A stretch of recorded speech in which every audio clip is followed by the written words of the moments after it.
I know. Can she hear me now? No, she won't yet. No. Val, Yes, I feel like you're right over my shoulder. I'm I feel like you're right here. I'm right there with you.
Recording in progress.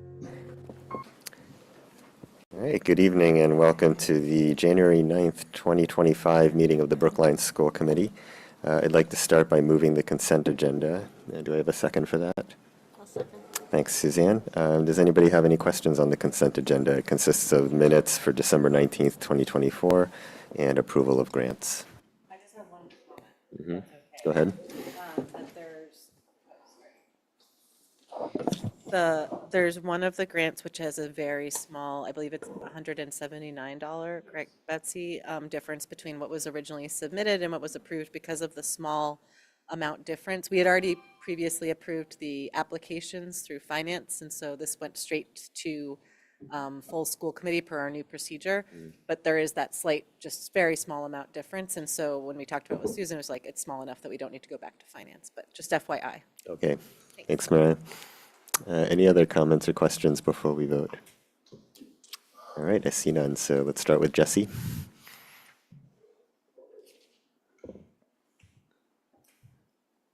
Yes. Sarah, Yes. Stephen, Yes. Mariah, Yes. Suzanne, Yes. Helen, Yes.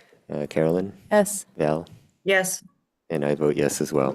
And I should have mentioned before, and I forgot to, that in addition to the members who are here in the room, we have Val Frias joining us remotely. So all 9 of us are here.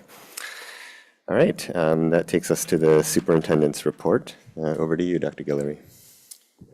Thank you and good evening, everyone. Before I walk through some pieces of the slideshow, actually, let me start there and then I'll come back. I do want to start off with acknowledging the tremendous loss in our community. Our hearts go out to the family, friends, and colleagues of PSB teacher Matt Goldstein, his wife Lila, and 2 daughters, Valerie and Violet, who passed away at their home in Wakefield, New Hampshire. Mr. Goldstein was an 8th grade math teacher at Baker and an exceptional educator who brought passion, kindness, and dedication and excellence to his classroom. His dedication to inspiring students and shaping young minds has left an indelible mark on all who had the privilege of knowing him. Mrs. Goldstein, Mrs. G. Goldstein, was a proud graduate of BHS, class of 1988, and her class members remember her as a beloved and respected member of the class, and smart, kind, and admirable. And so, again, we want to take this time to acknowledge this loss in our community. And I know Ms. Finnegan is going to share a little bit more when she gets up to speak. So I do want to share a couple of just general updates. Power School, some of you may have heard that Power School had a national security event. Power School, why did I open the box? So Power School is an online service provider. Many districts, when I was in New York, Power School was basically our student information system. It held our student data and that type of thing. Brookline uses Power School for its human resources or our employee application process. So the cyber attack that occurred does not impact us, but I wanted to acknowledge that aspect in case folks were wondering. I'll share that information out in the community newsletter. So districts that use Power School for its student information system, our student information system is Aspen, is where our student data is stored. But those that use Power School in that capacity had an attack on their data as such, and so that doesn't apply to Brookline, so I just want to be clear about that. The principal search for FRR is underway, and again, if you recall, 2 years ago when I appointed Mrs. Whitmore as interim, I committed to doing a search for a permanent principal, and that process is starting now. So the interview committee has been assembled. They're going to meet next week to select the folks with whom that they want to interview, as well as engage in the interview process. Helen? Yeah, I think because there are new members here, maybe you can tell them who usually is on Sure. the interview committee. So usually on the interview committee will be members of the central office staff, which will be a member of senior cabinet, a curriculum coordinator, and a principal. And then there's an equal representation of parents and teachers that sit on the committee. And so that makes up the interviewing committee. Those folks interview candidates and basically say, this group we would feel comfortable with serving as the principal. And what we then do is a round 2 interview with senior staff. We then do that, and then I do a final sort of selection to say these are the 2 candidates that I'd like to bring forward for the community, the FRR community or whatever school community is impacted, for them to weigh in, give their advice, meet the candidates, and then I make a final determination after that. So the goal is to have the FRR principal named by early to mid-February, I think is the timeline right now. And that last interview with the community is usually open to everyone, so sometimes school committee members might go to that. Yeah, Thank you. sure. Carolyn? So I think Baker School is also in the second year of interim. Yep. So is that going to be on a different timeline? It's on a different timeline. We'll be starting that while this is going, but I want, now that we had this event happen at Baker, the tragic loss, I wanted to give that community some time before launching right into that. Yeah. All right. So that's Baker. And so my next note was actually Baker is on the horizon. The district has been re-identified for significant disproportionality, again, in special education for students for African American students with specific learning disabilities.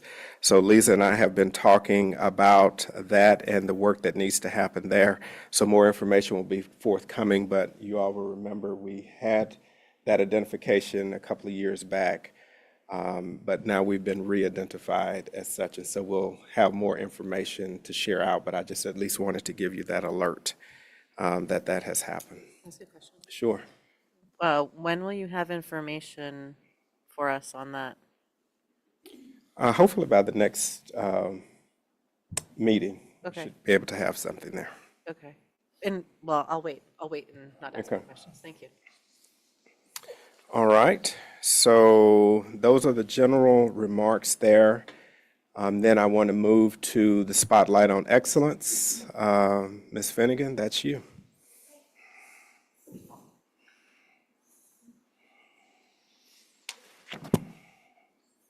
So I don't know which you have first, Dr. Guillory. I sent a slide deck. Oh, this is what I wanted to share first. I know that Dr. Guillory just shared the tragic loss at Baker, but I think it trickled through to the whole Brookline Public Schools community. And I just wanted to share some joyful things that happened and some things that made us, as I want you all to know what Brookline Public Schools has always been. It really brought me back to, I've been here for almost 26 years. And we received emails over, when we got the news from Dr. Guillory, a few of us were working over break, so a couple of schools got together, 3 schools, and were able to provide lunch for the Baker staff when they returned that Friday, and that was really appreciated. We got a lot of text messages, just food, cookies, everything, just so they could just take a break and be together. But the other thing that happened on that Friday was we received a message from Baker that Matt was a big fan of Flannel Fridays. So these pictures are of all the staff members across the district who wore flannel on Friday.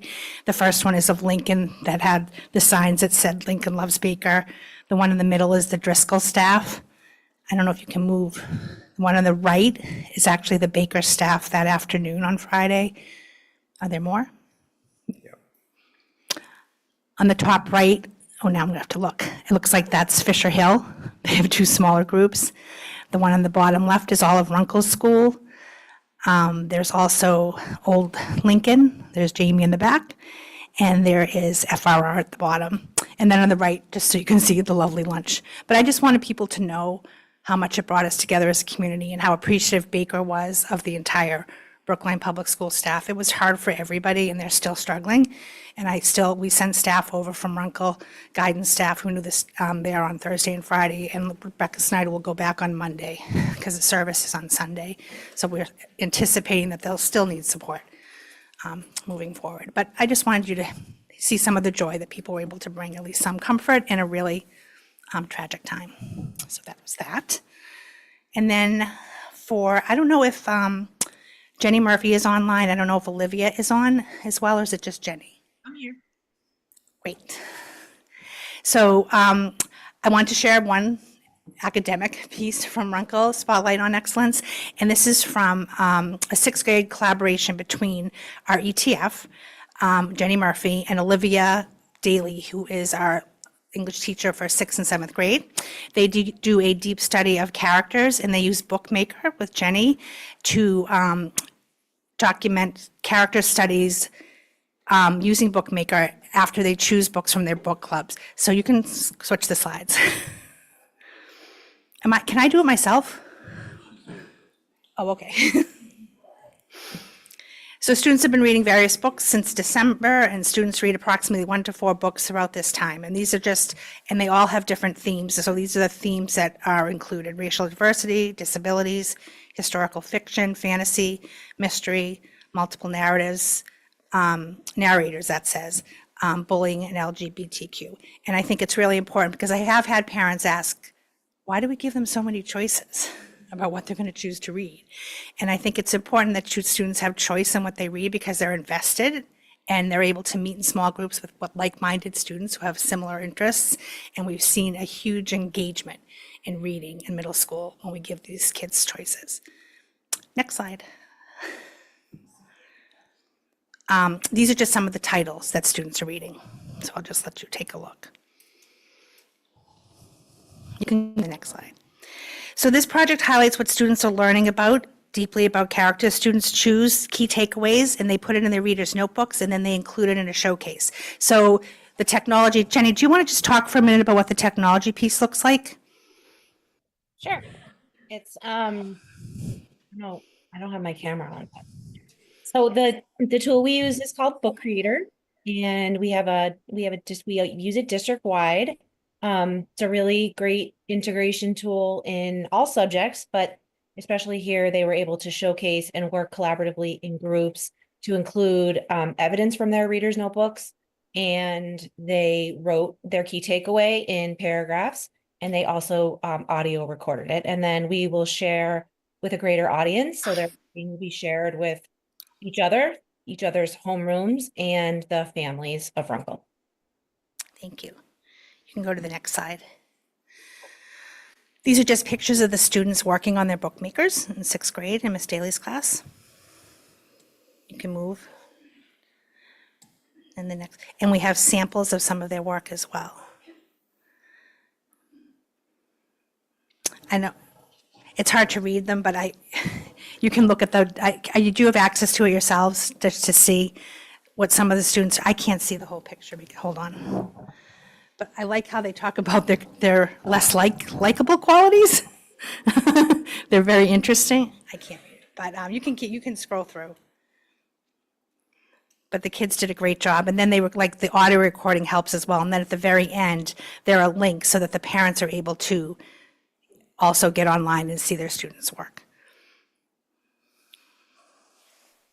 So at the end, we'll publish all 3 homerooms libraries for everybody to see. Right now, I just put a couple links to a couple of the books because we're still working and just finalizing the details today and tomorrow.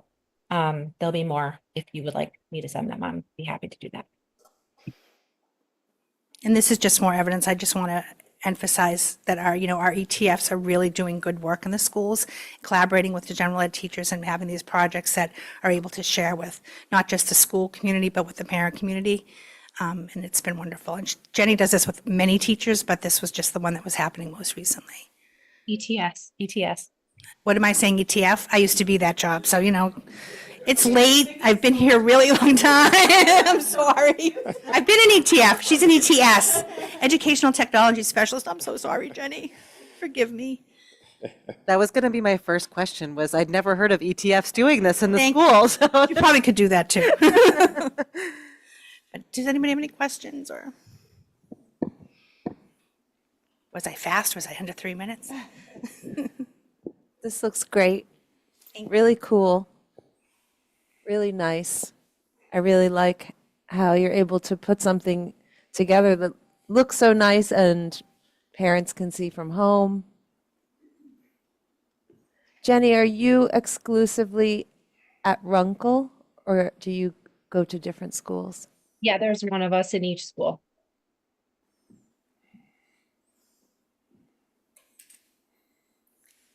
I like this a lot. Can I speak? Is that okay? Should I go ahead? I like this a lot because I like that both as school committee members, the public and the parents, that we can really engage on the level of reading students' writing to see like the high level. I'm always impressed by how our students write well, and then also engage in something that we might like ourselves to consider reading those books ourselves. So thank you for that. Yeah, when they're published, I'd be happy to send the libraries over to the whole school committee if you'd like, because they will be published in more like a library. So you'll see each class and their 5 or 6 books or so per homeroom. I would really like that because then we can see all the different topics that students read about. Thank you. Yeah, you're welcome.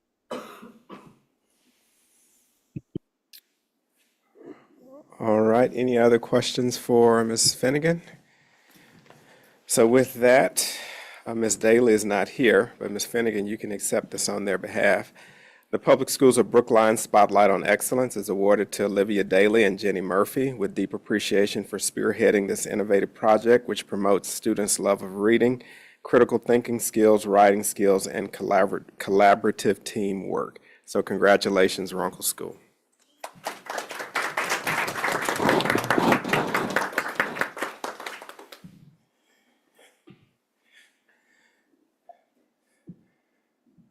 All right, with that, I will continue the superintendent's update. I want to start with an acknowledgement that our current situation in the Office of Student Services is extremely unfortunate, and I too am dismayed by it, and I feel the frustrations. So my heart goes out to the families, staff, and impacted service providers, but know that we are committed to resolution and getting this resolved and getting us to a point where we're not in this process again, are in this situation again. Our staff are working hard to address the current challenges, and so that's both student services staff as well as administration and finances staff. The vendors who have provided services who have not been paid will be paid. And the goal, as I checked in with Dr. Gibbons this afternoon, is to have everyone paid by the end of this month. So the teams are working diligently there. I want to give some information on just some broad context for aspects of the budget. Hopefully everyone can see this. We went back and looked sort of where we ended FY23 and this is the expenses side of the house, not the personnel side of the house, just on the expenses side, where you can see where FY23 expenses ended for. Oh, no, I'm sorry, I didn't print this, yeah. FY23 final expenses, our FY24 revised budget, you can see where, again, on the expenditure side, where the FY24 budget was, where the final expenses sit for FY25. And if you all remember, at the end of last fiscal year, we had to go for reserve fund transfer because we were overextended. And you can see that the services needed for our students, for students in student services, did require that act. And the town supported that need, and we want to make sure that we are clear that we are making sure that we are providing the budgetary expectations to meet our students' need. So when we look at FY25 budget, you'll see that, Val, do I see your hand already? Yeah, just a question on FY24 to make sure I'm remembering right. That was mostly transportation, is that right? Some transportation, some, was it contracted services, Susan, or out of district? Out of district and contracted services, and I think a little transportation cost there. Yep. So when we look at the FY25 budget compared to FY24, you can see, and I will provide these slides to you, but you can see where the FY25 budget compares with the FY24 budget. And you can see the increase for student services in FY25 and look at how other budgets were adjusted as well. And so the goal there was to note that we have increased the FY25, or the FY25 budget was increased to try to accommodate some of the overage that occurred in FY24. And you all remember that there was some stoppage in the district around other programs that we had to take reductions in to mitigate cost as best we could. So when we look at now where we are as of today, again, I asked administration and finance. Yes, Stephen? Just a quick clarification. If I remember also, the increase to the OSS line was largely shifting of cost categories, not a true increase of costs related to OSS. Is that right? I remember. And Susan, can you come up and speak to that? Dr. Givens, if you wouldn't mind speaking to this. I remember we were readjusting where costs fell per category. Yeah, so in Speak it this to the microphone. presentation, it's done by office category, so that regardless of where the OSX expense I'm sorry, can you hear me now? Yeah. Sorry. So in this presentation here, it summarizes all of our non-salary expenses by the particular office, so it doesn't matter which budget line it was in. So in other words, whether it was at the high school or BEEP or student service district-wide, this collapses that so you can get a view by office. So I see. the office, yes. So the change from FY24 to FY25 in student services is a true increase in expenditure in student services, not a recategorization of costs Correct. from OAF to OSS. Correct. Okay, thank you. Yep. And where you will currently see our budget sits, and this changes, as Susan was explaining to me, this changes daily as costs come in, or as POs are released, or as encumbrances are shifted. And so we'll get to this a little bit later, but I want to say it now.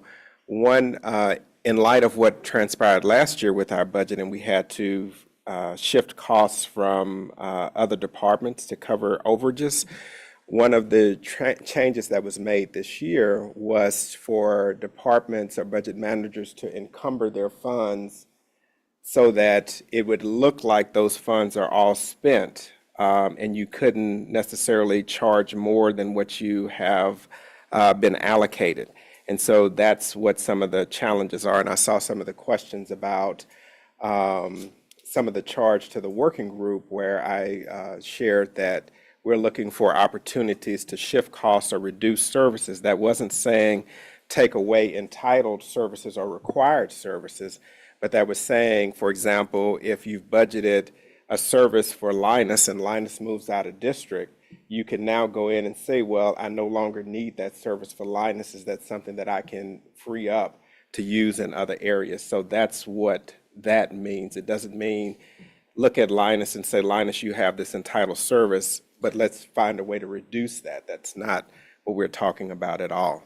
So we're just saying if there is something that we budgeted that we no longer think we need, if it's truly not a need, then let's free up that encumbrance so that the money can be shifted to cover required services or services that are coming in with invoices that we don't have.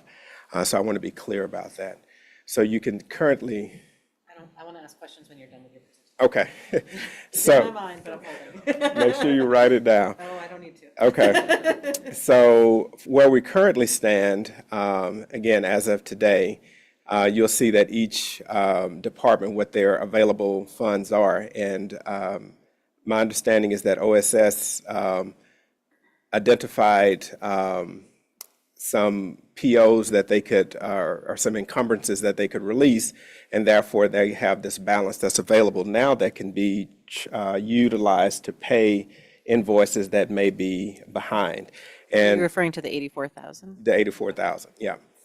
And so we're going to continue, that's part of the work that we've asked the working group to look at, is what opportunities exist for an encumbrance that was bookmarked that can be released, if it can be released. If not, don't release it.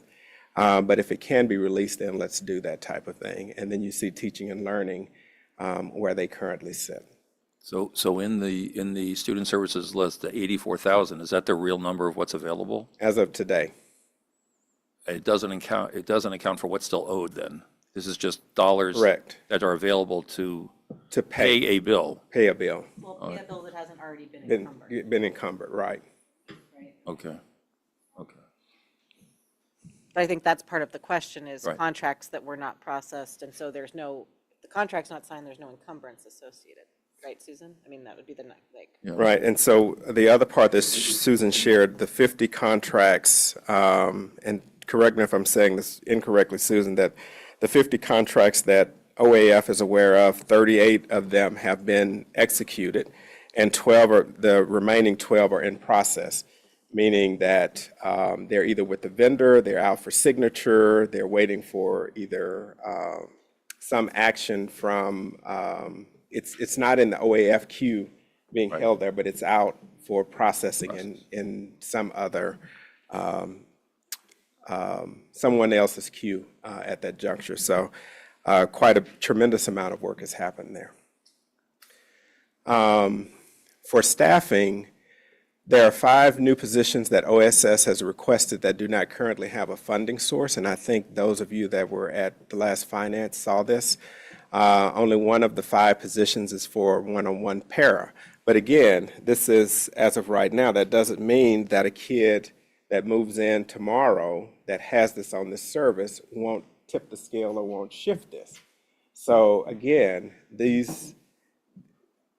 bless you, we're giving you moments in time, but these moments in time can change based on the changing demographics of our student body. Student moves in, student moves out, all of those types of things. The estimated cost. can I ask a question? What are the other, I know we've seen this twice in finance, but I thought 4 of them were paraprofessionals. Yeah, but this is just singling out, this is a one-to-one para. But what They're are you, paras. okay, but like, what are you trying to say when you're differentiating one-to-ones versus other? I thought there was a question about someone not having a one-to-one para. I think there is, but I'm not- But I think the question is also, is it a para that is in somebody's IEP as a shared para? Whether it's one-to-one or whether it's a shared para on an IEP service. Okay, I think we can definitely get that information as well, Val. And I also think that, the question about the paras, it doesn't matter if they're budgeted or not budgeted, there's just 2 different issues, right? Right. Right, okay. Yeah, exactly. And so, Susan, do you have any indication? I don't know if these are open or if they've been filled. That's what I don't know. I don't believe these ones in particular have been filled, and we have asked that very question about, of these, which ones are actually written into IEPs. Don't have the answer to that, just trying to provide you with the data that I do have at this time. Unencumbered contracts, and I think this was what, so the unencumbered contracts as of today are estimated to be just north of $1 million. The FY25 IDEA grant was approved last week and by DESE.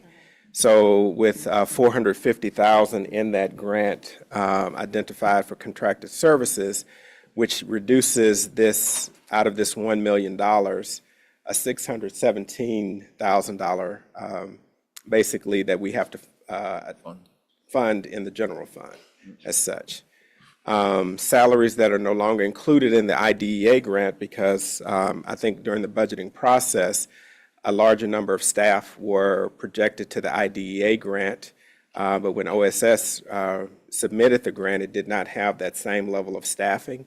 And so that differential is an increase of the operating deficit by 1.2 million. And I think you talked about that also at finance at one point. We did. Yeah. Okay. Yes, Helen.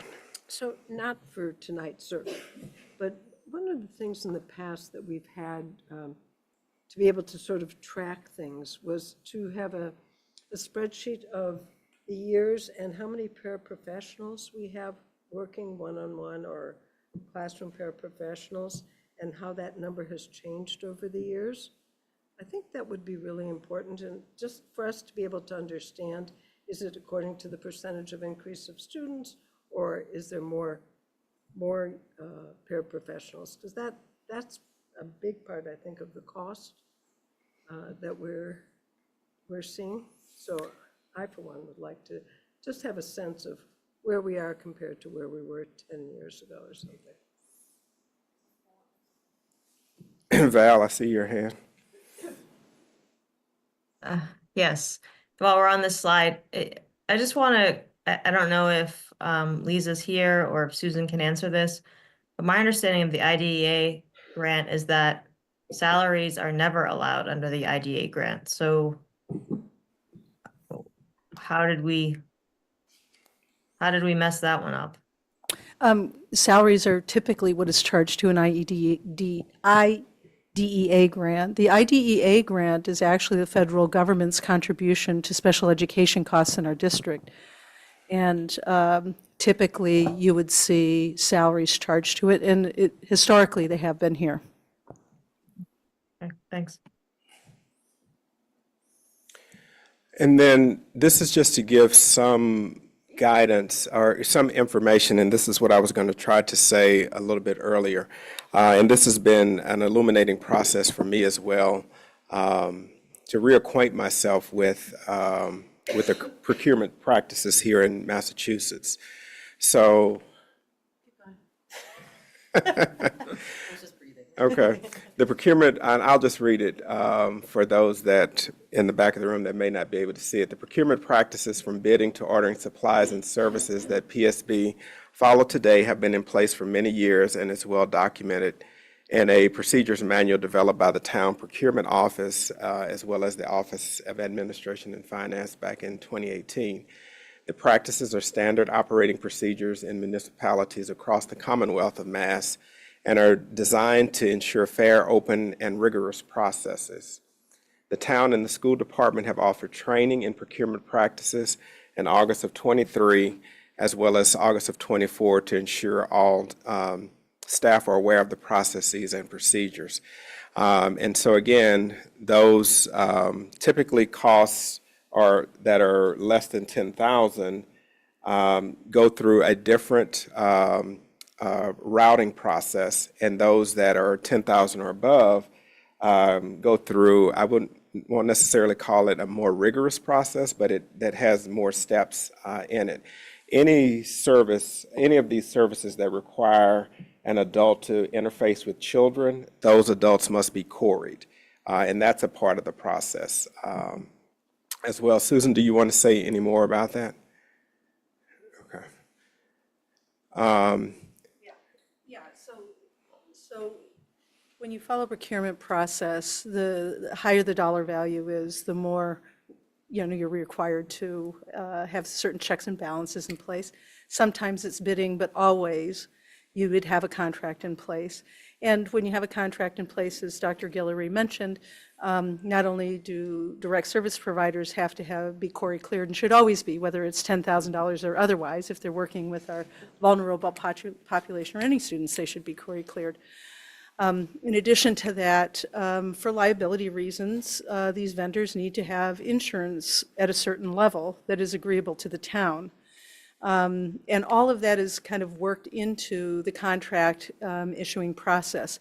If there is a contract that involves online tools or software of some sort, then there's data privacy checks and balances to make sure that the vendors that we're working with have proper data security plans in place, et cetera. All of that is what happens when it gets to this next level. And so once those checks and balances are all clarified, the contract is signed by the vendor, it's signed by myself, and then that's called an executed contract at that point. Then requisition can then be provided through the system with that document attached. That is, at that point, it goes to the town, and then from the town, they issue a purchase order if all of the components are in place. If they're not in place, then it gets kicked back to us until we get the components in place. And unless and until those things are done, we can't get a purchase order. Until there's a purchase order issued, then an invoice can't be paid. So that's kind of the full cycle of that process. Sorry, why are we reviewing this? Just to give some context as to, some of the challenges that were raised about some of the outstanding contracts, student services contracts. I just wanted folks, the community, to understand the process that these pieces must go through. But does that go towards explaining the issues that we're addressing now? Yes. Can you say a bit about how? Sure. So for example, if a student, if a vendor, when student services says, I need to contract with X person to do this service that's in an IEP, the process that Susan just described must be executed before said person or party can begin their work. So you're saying that process Paid. needs to be followed and it takes time. Yes. And that goes towards explaining why there was an interruption in the provision of services? Some of that, and then the other part of that is with the funds being not available to pay some of those. So that's part of the work that Susan is talking about in terms of when a budget is fully encumbered. So when we looked at this in December, the budget was there wasn't this $84,000 that was available. So some work has been done, some encumbrances have been released, and so now money is available. So now more things can be charged. So that's why we're doing sort of this, let's look through whatever encumbrances that we thought we were going to book out and see, do we truly need them? And if we don't need them, let's free them up so that we can pay for these things that are required as such. So now I'm thoroughly confused, Dr. Guillory, because you talked earlier about how this wasn't impacting state and federal mandates for IEP services. And if something's in IEP that needs to start the next day, it needs to start the next day. And we used to be able to do this. And I'm wondering how we did. And I'm also cognizant of the fact that since we lost Mike D'Onofrio, we haven't filled that position, the position that I used to call the translator between OSS and OAF. And so how do we pay for something that is legally required to begin that day or the next day if we're having a one-size-fits-all procurement model. Right, and can I just add to that? What I was driving towards, I agree with what you're driving towards, Val, I appreciate that we need these procedures for purchasing, but we equally need to be compliant Absolutely. with FAPE. And so I imagine that there are multiple considerations we're weighing. So just to present these procedures as our single mandate seems to be imbalanced to me. We equally have to be providing these services, as Val says, on day one of an IEP. Yeah, and that's the question that that I have there as well. But and when I get to the last slide, we're actually commissioning an audit to help us better understand, why we're in the spot that we're in, but then also to say what are the next best practices as well. Susan, can you speak to the question that Stephen and Val asked about when something goes in an IEP, sort of that timeline? And so part of that, Val, also is having contingency available if a budget is fully expended. And we, as you all know, we don't have a contingency fund right now for special education. So I think part of that's the conundrum that we're also in there too. Okay, now, sorry, I'm gonna go back to part 2 of that question then, because you keep circling me around, Dr. Guillory. Well, I don't mean to do that. Well, is it money or is it procurement? Because I'm hearing two things. You just said if we had a contingency fund, we could do that. But then just before, I thought I heard you say it's because we have to go through this procurement process that's on the slide. I believe it's both of them, Val. But the question is, how do we do it expediently? And I think that's the part that I want to try to get us to a spot as well. Because we can't, so a service that's required on an IEP, if a person isn't, we can't have that person coming in and doing something with the kid as well. And so that's the challenge. And so, Susan, can you add any more to it? Sure. And these are great questions. So how do school districts make sure that they are able to meet these needs if they don't know always that they need them? And one of the ways that you do that is that there are certain service providers that most school districts use on a recurring basis.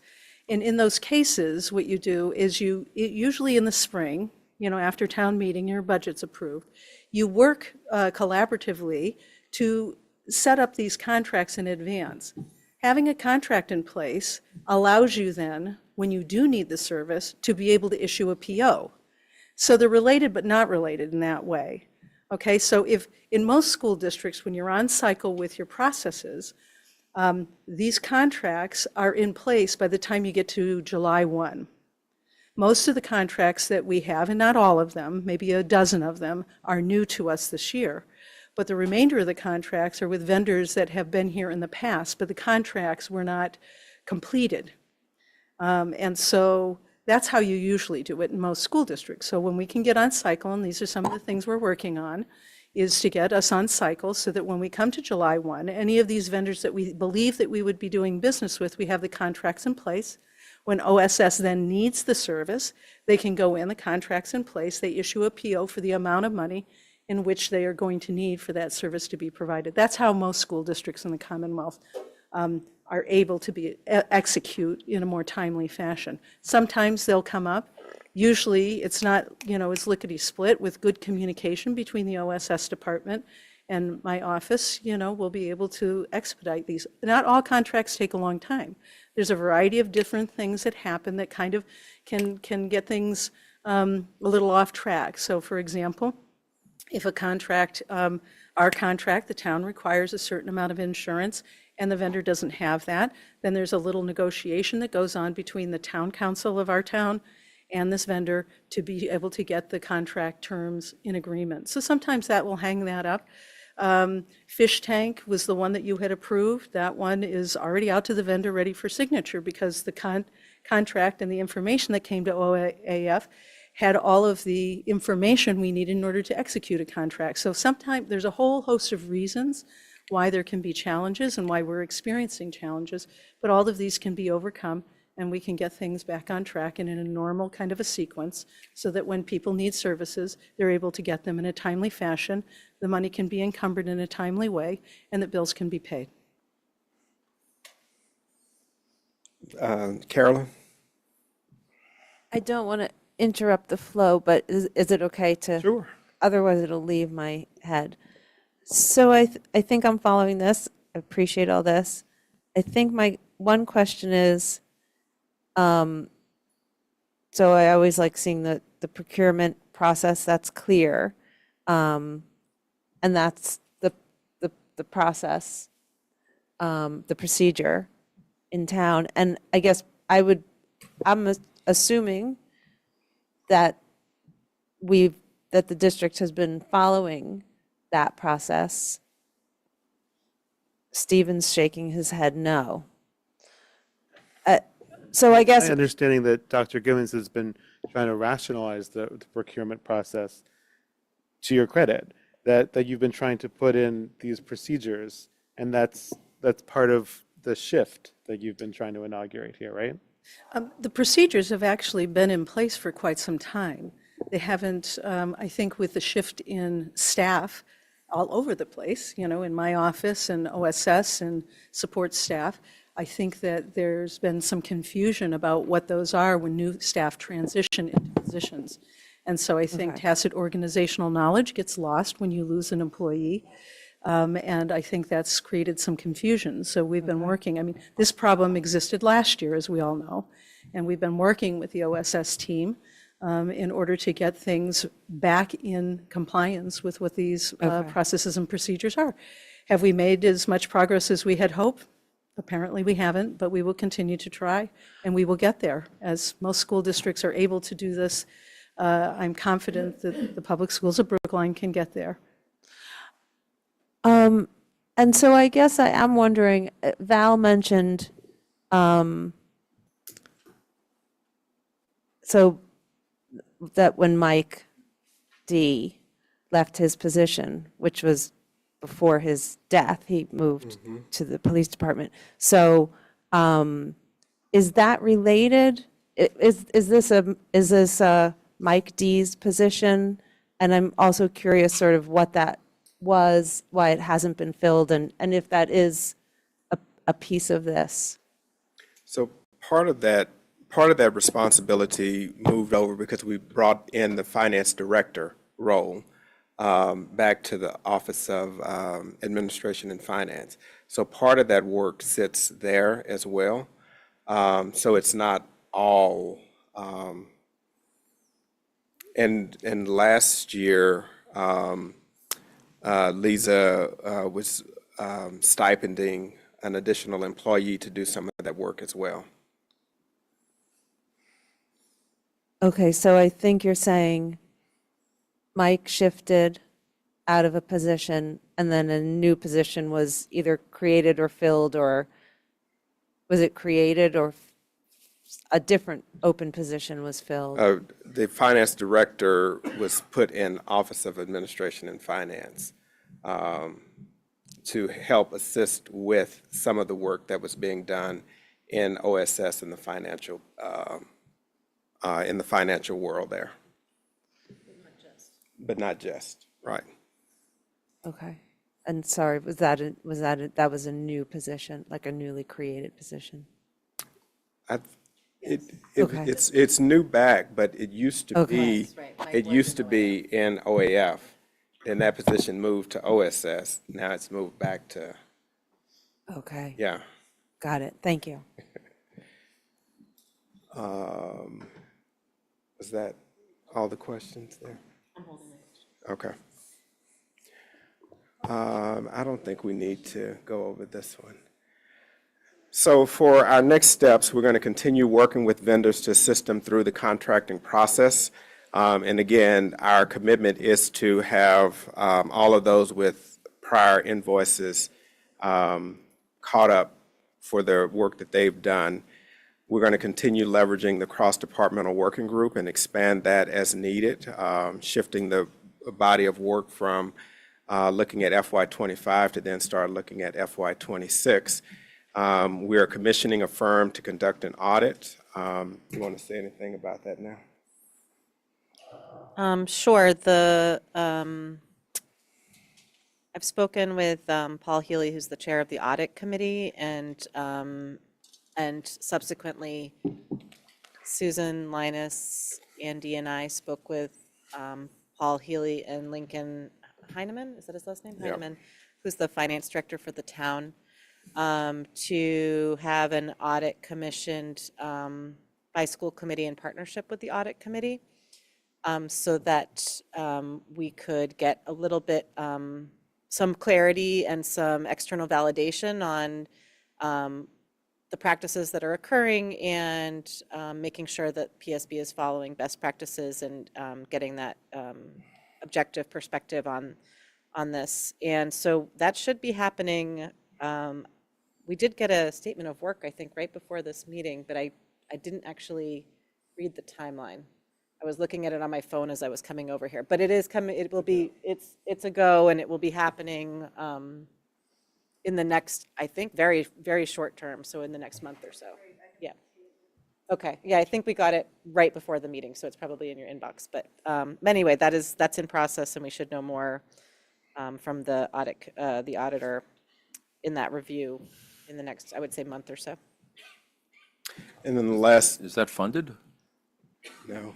We do not have funds for it, but we are Going to do it. going to do it. Yep. Feels like it's an important step to take. And then the next part, the last bullet there is to present the quarterly report. Okay. And review the status of the gap at the Finance Committee meeting next week. Val, your hand? Yeah, sorry. These just feel like important questions, and I'm going back a couple slides or something that Susan said about the contracts, so I really want to understand this. You had talked about vendors who we use all the time and being able to rely on them. In some of the data that we got, Dr. Von Hahn was there, the Brookline Community Center for the Bright program was included in vendors who had to get recontracted. Can you just help me understand why that was for vendors that we've used for, I don't know, probably at least 20 years? I don't know how long we've used the vendors, but the contracts are always subject to an annual appropriation, and the contracts are for 1 year. And so if they aren't submitted to have them done, then we don't know whether these they're were, using them in the Susan. next year. These were ones that we saw that were submitted and then were asked to get done. I don't know what information you're looking at, so it's really hard for me to respond. But I'm happy to sit down with you if you would like to and show me what you're looking at. I'm happy to explain. Sure, I'm certain anybody in the room could show you the hard copies. Thanks. Can I make one comment? Perhaps, but I don't have them. I could be incorrect, but on some of the contracts we saw that were submitted, I think part of the challenge, and you alluded to this just now, Susan, is people are submitting contracts with incomplete backup information that allows the contract to be processed. So having a contract submitted July 1st doesn't mean it includes the quarry information, doesn't mean it includes the insurance information, doesn't mean it includes, for example, a statement of work that's accurate and sufficient to process a contract.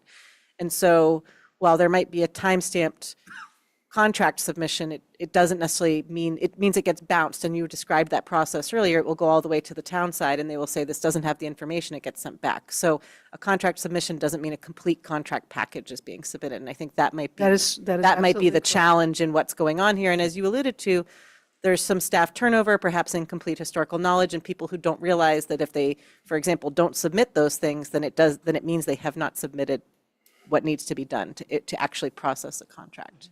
So I think that's the discrepancy that we're experiencing. Thank you. Other questions? Yeah, I guess I'm a little confused being newer to this. Is this an annual exercise? The contracting? No, this kind of issue? Oh, Right. So in that case, I mean, I would have hoped that we saw some kind of like more bulleted analysis of exactly what caused it this time around, because that's what many of the the audit is vendors. going to help us with. Okay, because I mean, many of these vendors have been used for a long time. They haven't been, we got emails, they haven't been paid since last year, and last school year, you know? And so I'm just wondering where the wheels came off, you know, on this. And did we see it in advance? I can't answer every question about every scenario, right? Because each contract has got its own unique path. But what I can say is that even if you have a contract in place, if nobody executes a PO, then there's nothing in the system that allows you to pay. So the contract is only one piece of the pie.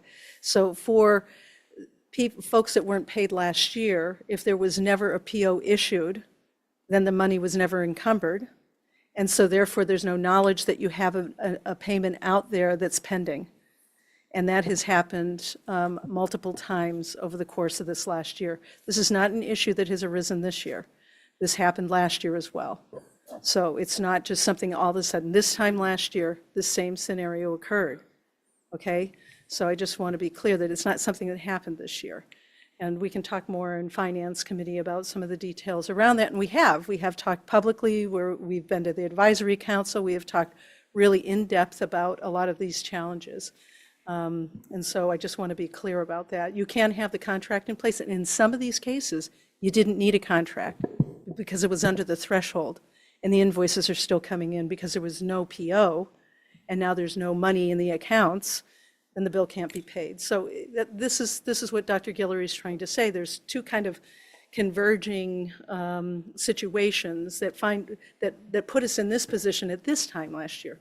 This exact position we were in last year as well. And if you remember, we didn't detect that this was a problem until April. We've put some internal controls in place, and so therefore we can detect that this is a problem now instead of as we're approaching the end of the fiscal year. So I just want to be clear that this isn't not a situation that's just a this year problem. This has been going on for a period of time. And can I just ask a follow-up question to that? Have we paid contractors previously who have not had sufficient contracting mechanisms in place? Have we paid contractors who have not had sufficient contracting mechanisms in place before? Have I seen? Have we paid contractors who have not had sufficient contracting mechanisms in place before? Yes. Yes, we have? Yes. Okay. So Mariah, you said something that just struck me, which was that we could have been submitting things that would have been rejected by the town. But really, we could also have, if I understand correctly, we could have been simply paying contractors and getting in trouble on the other side, which was not having sufficient contracts to cover payments, right? So my point is, there was a decision made on the PSB, right? There's a decision made on the PSB side. I didn't either. We had a choice. We could either not provide legally mandated services, which is what we did to some of our students, or we could not provide the contracts and provide those services to the students, correct? No. Where am I misunderstanding? I'm not really making. You Please. missed the piece Yeah, about try the if you contract under- to be in place without having a PO. So So then why couldn't we put a contract in place? Hold on. What we did do is we interrupted services for students on IEPs and who had 504s. That's what we did do. What could we have done instead of that? Could we simply have paid vendors who didn't have the contracts in place? I think I understand what you're saying. So what happened last year was we completely shut down spending. You remember Troutgate and all of that? Yeah, so when this happened last year at this time, we had to shut down spending everywhere. And so what we're saying now is that here we are at this point again, and we've been able to see this right now. So we're trying to take the actions in order to be able to get things back on track. So we're not completely shutting down or having to lay off staff and other such things. Right, but The for the last year- past, so for the that's what past happened. quarter, though, we made a decision for the past quarter, which was to interrupt services, correct? We did not make that decision, no. Then That's how not what come happened. students experienced an interruption in their services? I had no knowledge of anybody having any interrupted Well, service. then why are we having this presentation? I- It started with an acknowledgement that there was an interruption in services to students in the district, right? I mean, that's how we started this presentation. Well, I would say that we have had that is true. So But I think we're connecting dots that don't necessarily connect. The decision wasn't made to stop people's services. What happened was we got a whole pile of invoices that didn't have contracts or POs that we were unaware of. And so we tried to process as much as we could, and we didn't have any money left. And so the system shuts us down from being able to pay any further bills. It wasn't like we made this decision that this was going to happen. This is just what has happened, not because anybody was intentionally trying to disrupt anything. And so we're trying to resolve this as immediately as we can, working tirelessly to get this straightened out, because as a result of that happened, services were disrupted. It wasn't a choice that was made. All of this kind of happened simultaneously, not, okay, we're going to stop services for this. It didn't happen that way, Stephen. It just didn't. I guess now, though, I'm at where Val was at a few minutes ago, where what you're saying now is we didn't have the funds remaining, whereas I thought the problem also was that we didn't have the process in place to pay them. We were doing both at the same time, because what happened Even was, if we had the process in place, we couldn't have paid because the funds weren't. ultimately, that's what wound up happening. I see. Okay. Yeah. So But just to be, sorry, one last question on the process, Susan. For POs, can any department enter a PO, or is that only done through your office? Our office does not enter POs. Those are done at the various budget manager levels. Okay, thanks. Sure. Linus, do you mind going back to the slide with the table? The budget table? This one? Okay, so, and is this only the general fund, or is this total non-salary? This is just the non-salary. No, but is it all non-salary, or is it only general fund non-salary? Only general fund, non-salary. Okay, And we will have information on the other funds when we do our finance report on Okay. Wednesday.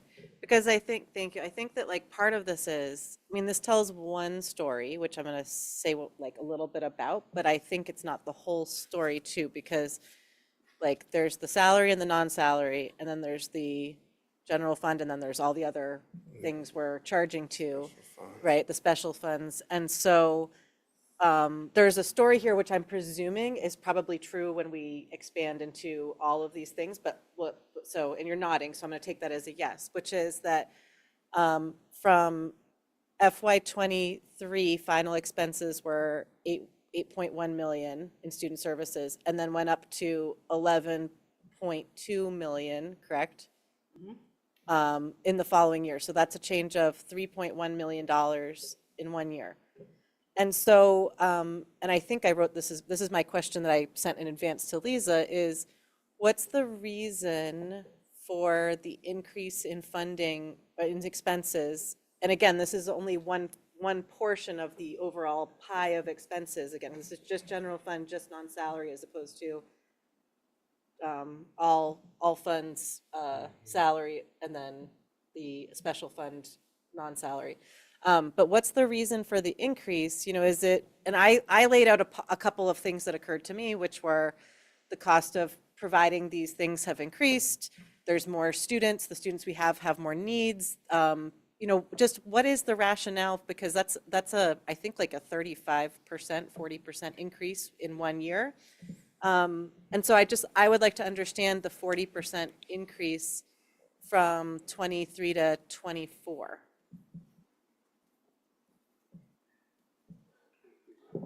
Correct, because if you look, it was FY '23, the yellow column's 8.1, and then it went to 11.2, so that's a $3.1 million increase in 1 year. So just understanding that $3.1 million. We didn't get a breakdown of that, but we'll still keep it captured. But I still think it's like, I'm not, you know, Yeah. I'm not like an accountant, I'm not looking at the exact pennies, but more like the overall sort of gestalt of like what's happening here, what are the trends are that we're seeing in special education that would lead to that kind of single year. And I know we've talked about some of them, both at full school committee and at finance in terms of the cost of transportation and some other things, but I'm not sure that, but I'm not sure that we've necessarily heard the whole story there. And I think when we talked about it, mostly it was last year, considering what was going on in FY '24, and then the budget was adjusted. And I don't know how to interpret right now what I'm seeing for FY '25. Like, right now it basically looks like we're in January, so we're 6 months into the year, a little more than 6 months into the year, and we've more than 3 months of which we had no school. So, and we're fully expended in student services, such that they had to rearrange money to be able to fit what they've got so far. Plus, there's another $1 million in contracts. I don't know if all of those are student services, so are they all student services? So that have currently, if I understood the next slide or whatever it is later on, don't have any funding source still. So 600,000. no, there was more. There was the 600,000 and then there was then another the- 1.2 million. The staffing. Right, so, no, there was another whole thing of, do you mind just going forward a little bit? There's the, oh yeah, the 1 million, right, the unencumbered, so there's 617 plus the 1.2 million. So we're talking about, do you mind going back now to the other slide? At least 1.8 plus the 155 that's at the top of that for the paras, which to do apples to apples, I'm gonna leave the paras out because none of this includes salary right now. So we're looking at expenditures this year so far of 12.3. If I add up the 10.5 that's been expended, the 10.497 plus another 1.8. Sorry, I'm like doing math on the fly here, but 12.3. So that's now an increase. We're halfway through the year and we're at an increase of 800,000 already over last year's expenditures. So again, I'm just trying to understand the reason for this change. And I am in no position to question that these services are appropriate. I don't think anyone at this table, we're not in the position to understand what is FAPE for what's free appropriate public education for our students who are on IEPs and with 504s. But I am trying to understand it from the budgetary perspective so that if what the implications are for this year, because we need to be able to talk about that, which of these are unanticipated costs such that we might need to pursue a reserve fund transfer because these were not things we could know what was going on, and what the implication is for FY26 as well. Because if we are talking about an overall budget that has a trajectory like this, but then we know that our special education costs are increasing at a trajectory like this, well, then we need to make that accommodation and we need to talk about that very publicly with our town partners and with the public quite early before we put out our budget, because we're going to be in quite a situation if we don't. So that's what I really would like to understand is, where are we at for 25? Again, I just did some math on the fly, right? But it looks like at least $1 million over last year. The year before that was $3 million over. Where are we ending up and where are we going? So that's sort of a recap of what I said in my email, I think. Yeah. Is Lisa here? No. Who was I talking to just now? Now, And sorry, I think you also asked, and I'm just, because I thought it was an interesting question. Yeah. And I'm not sure if it's closely connected to this. I think you were, if I understood you, also asking, I think you wanted to understand, is this, what's driving this? That's my Right. question. Is this a change in Exactly, needs? yeah. Is this a change in what we're doing? Exactly, right. Were we not providing FAPE before? I don't know. And I don't think any of us necessarily, none of us have that, rightfully so, that perspective. But I do want to understand. And probably the real answer is it's a little bit of column A and a little bit of column B and a little bit of column C. But I want to hear that and try to understand that. And I think also because I don't want us to end up I want us to have a budget which actually captures the needs of all the different students and the needs I don't want us to pause field trips again this year. I don't want us to have these things happen. So how do we make sure that all of the parts of the engine are funded to the appropriate level so that so that no one else has to stop doing their work? Because rightfully so, these services are mandated services. So can I, sorry, I don't know if there's an order, but it sounds like what Mariah's asking isn't going to get to be unpacked. Well, did you get an answer from No, Liz?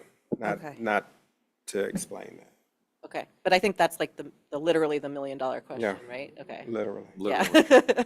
And I think I want to say, not to be a Debbie Downer, But I guess all of this, we're only talking about mandated services. And then there's also non-mandated, like, I'm concerned about what else is going to fall off as a result of this. Like last year, the trout thing, but is it going to be, I'm just worried, I'm concerned about what the impacts of all of this are, what's the trickle down into other places as well, which is not remotely to, I hope that makes sense. Like and one way of asking that is, I'm curious, like I'll look at the OEE line where what are they not doing or purchasing that freed up money that had been budgeted to them You mean last year or this year? this year? With their- Like, why do they have the $1 million unencumbered? That's 144,000. OEE was this one. Oh, OEE, in my head I heard OTL. Okay. Yeah.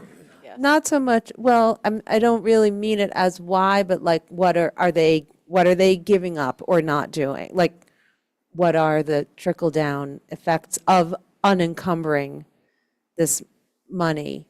And then, And we're not, just to be clear, we're on our way to that, to understanding what that will Okay. be, but we're not there yet. okay. Like, does OEE also have, are other offices experiencing the same issues with the procurement process such that they have? Okay. There's no other office that's experiencing any of these types of challenges at this time. And the reason why there is funds that are available right now is because we're halfway through the year, and so not all expenses are encumbered for all services. Example, in the Office of Administration and Finance, which includes human resources, a lot of our recruitment fairs and advertising and all of that gears up in the spring. Well, we haven't encumbered money for those things yet. So it's not that it's not money that's needed. Last year, we weren't able to go to recruitment fairs and such because we got shut down in our spending. And as you know, OTL was not able to do field trips and a whole lot of other things that we had to put the kibosh on. We had to cancel POs for non-essential services that were non-mandated, even though we all feel that they were important in order to be able to cover the $2.5 million deficit that you can see occurred. So it's not that, so we honored all those mandated services and we're continuing to try to do so. We just, we got these things that converged at the same time and we're trying to resolve them as quickly as we can to pay the bills so that those can be restored. It wasn't a decision that was made, it's a situation that happened. So I just want to be clear about that. But we haven't fully encumbered what our needs are in the other areas for the year. There's more work that, each of these offices needs to do before the year is out, and that's not encumbered at this time. This is just a point in time. Jesse? Yeah, two questions.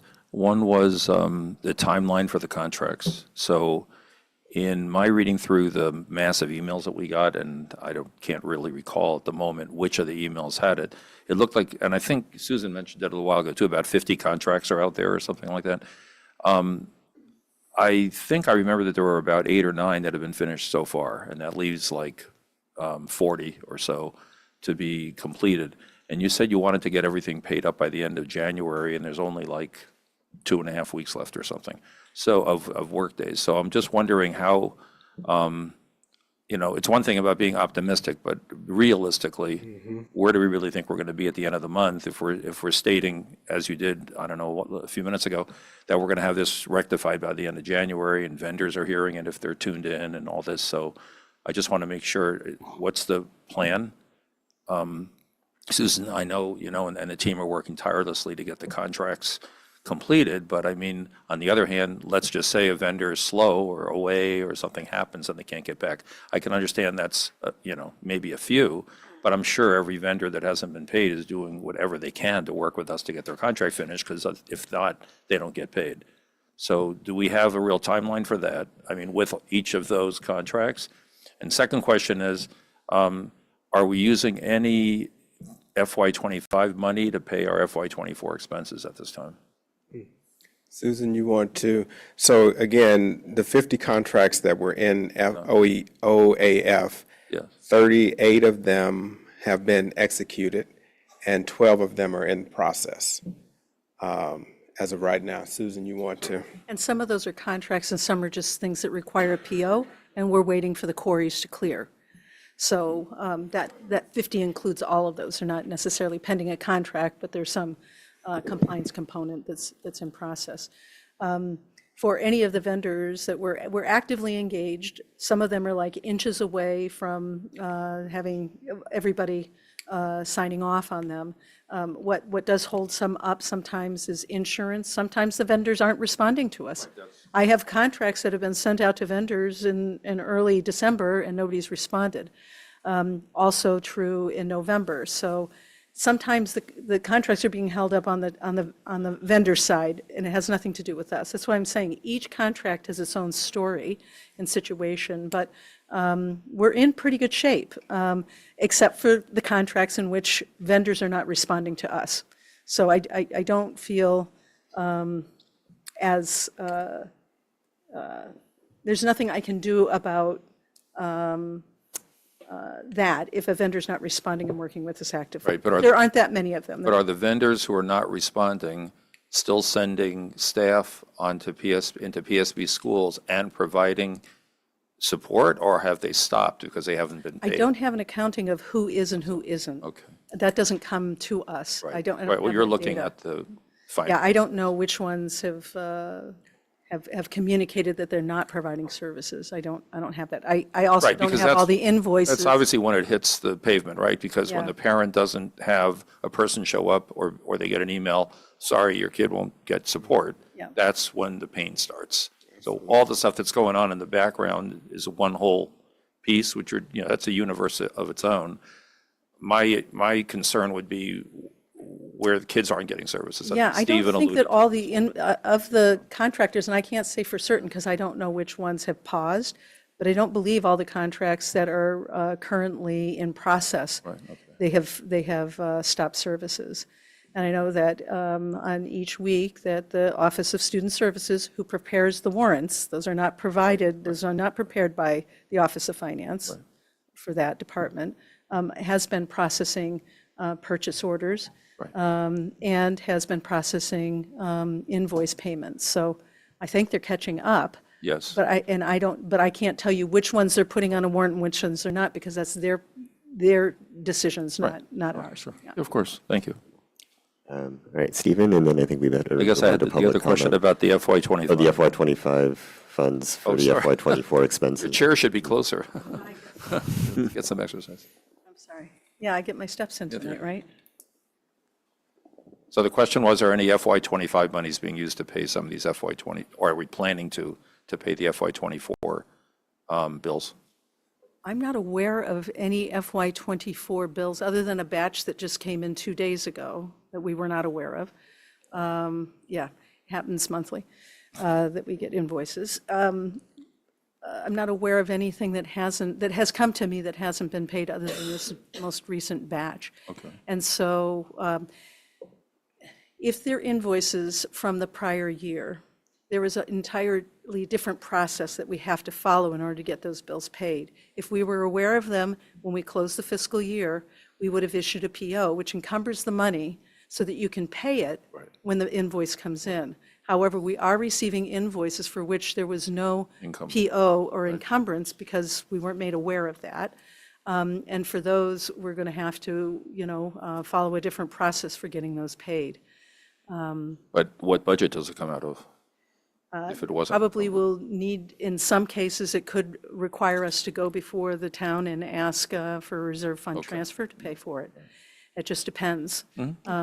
So I can't say yet until, I only know of the batch that came in last week and another batch that came in last month. But we can't address them if we don't know about them. And when we find out about them, then we're doing our best to get those vendors paid. Yeah. Thank you. Andy, before we go to the comment, can I just say one thing? All right, so Stephen, then Mariah, and then we better wrap up the superintendent's report. Very briefly,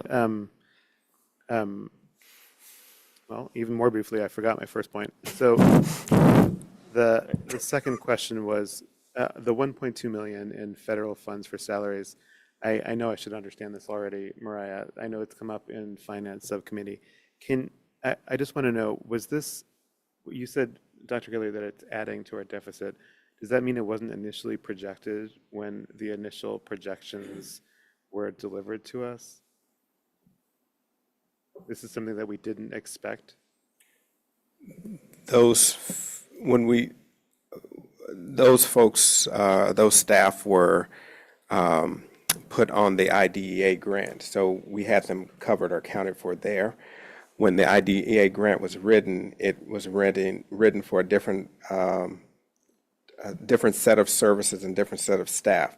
So if we go with the IDEA grant as written, those staff have to come off to the general fund, and then and this is what Susan was saying, that why, that $1.6 million in contracted services, because the IDEA grant was written with $450,000, that those services can now be charged to that, Right. and it leaves us exposed for that $600,000. Right, I'm just asking, did we not anticipate that? The way you said it suggested to me that this was a new understanding, this 1.2 million in costs. Surely we knew the period of the grant in the first place. I'm sorry if I'm misunderstanding something very obvious. I guess I'm not understanding The way the I question as understood clearly. it, maybe I can try. The way I understood it was OAF understood that the staff on it from last year were rolling forward so that they would still be carried on the grant. OSS rewrote the grant and put new stuff on. So it was essentially double counted. And then OSS said, okay, we're going to do it for this new stuff. But OAF said, hey, wait a moment, all these staff were on the grant. So it almost like it got used twice. I see. Yeah. So it does reflect a misunderstanding on PSB's side about how we were going to be charging the Right. staff. Okay, and I just remember my other piece, just very small. Who's writing the scope for the audit? Is that on the school committee side, or is that on PSB admin side? It's written. It's written. It's written. I can read it if you want. No, you don't have to read it. Okay. I just wonder if you could share it. Yeah, Thank you. yeah. And sorry, do you anticipate that being the town's usual outside auditor or a different? The quote was given with the current auditor. My question is, since my question wasn't answered tonight, my questions weren't answered tonight, and I'm surprised that Lisa's not here because I sent it in advance too, and I would have hoped that we would have gotten that, or she would have shared that answer in advance. But with that said, when will my question be answered? Let's plan to get that to you early next week, Okay. before finance, hopefully. Okay, so should we docket this again for finance so that other people are seeing it? And talk, when we're talking, I mean, I was hoping we were going to use finance for other things because we have so much stuff to cover, but Let me check with Lisa, and then I'll confirm it with you tomorrow. thank you. All right, thank you, Dr. Guillory, and thank you, Dr. Givens. I think it is time to move on now to public comment. So we have 4 speakers signed up tonight. Thanks also to our speakers and for those who came to hear them for your patience during our very extended superintendent update. So our first speaker is Margot Jones. Floor is yours for 3 minutes. Okay. What's that? Yeah, okay, can you hear me? Okay, good evening, members of the school committee. My name is Margot Jones, and thank you for the opportunity to speak today. I'm a parent, Brookline resident, and co-chair of CPAC, the Special Education Parent Advisory Council. And this is a joint statement on behalf of CPAC leadership. So I'm here to address a few critical issues related to special education. First, the failure to provide necessary services to students with disabilities, and a looming threat of service discontinuation due to payment issues and hiring processes for paraprofessionals. It's become increasingly clear that administrative barriers are causing disruptions in service delivery. When students are not receiving their services, this is a violation of their legal rights and can cause major setbacks and regressions in their education. Additionally, parents are losing confidence in the district's commitment to providing a free, appropriate public education, which will have devastating impacts in the long term. What's even more concerning is the lack of oversight from the Office of the Superintendent. There's a disturbing pattern of inaction and spreading of misinformation. The superintendent has said that the budget is hot and talked about costs higher than anticipated. This is misleading to the public. Special education services are not optional line items that can be cut or reduced from the budget. Public schools are mandated to provide free, appropriate public education, and students with disabilities need the services outlined in their IEP in order to receive their free, appropriate education. We need transparency from administrators, but right now we're hearing from the central office just about the high budget numbers, and that's deflecting from the operational issues with non-payment for services. When it comes to special education, it's impossible to plan for everything in the budget. Not only do students come and go from the district, but students' needs change and IEPs are being written or amended throughout the entire school year. What's also true is that the district is mandated to pay for any and all services students need as determined through their IEP. One student's higher than anticipated needs has no bearing on another student's services. I reject this notion that the delays in payments are related to projected budget or finding funding sources. Lastly, there are service providers who have been working with students for months and months without pay, and some who have had to discontinue providing services due to non-payment. Some of these providers have worked with the district for years. The contract processing and payment delays are completely unacceptable. I urge the school committee to take the following actions. Number one, conduct an exit interview with Lisa O'Connell, the departing Deputy Superintendent of Student Services. Number two, immediately organize the search committee for Lisa's replacement. Number three, investigate and report back to the community on the allegation of a hostile work environment within the central office. Number four, assign one or more school committee members to the superintendent's working group on the budget issues. Number five, consider adding professional development opportunities for the central office for additional training on special education budgeting. And lastly, consider hiring a forensic consultant to review the budgeting procedures and protocols specific to special education so that legally mandated services can be paid for in a timely manner, and the central office, school committee, and the public can have a clear and accurate picture of the budget as the fiscal year progresses. We cannot afford to allow this situation to persist. The well-being and future successes of our most vulnerable students depend on it. Thank you very much for your attention and for your urgent consideration of these issues. Thank you, Ms. Jones. Our next speaker is Sana Haroon.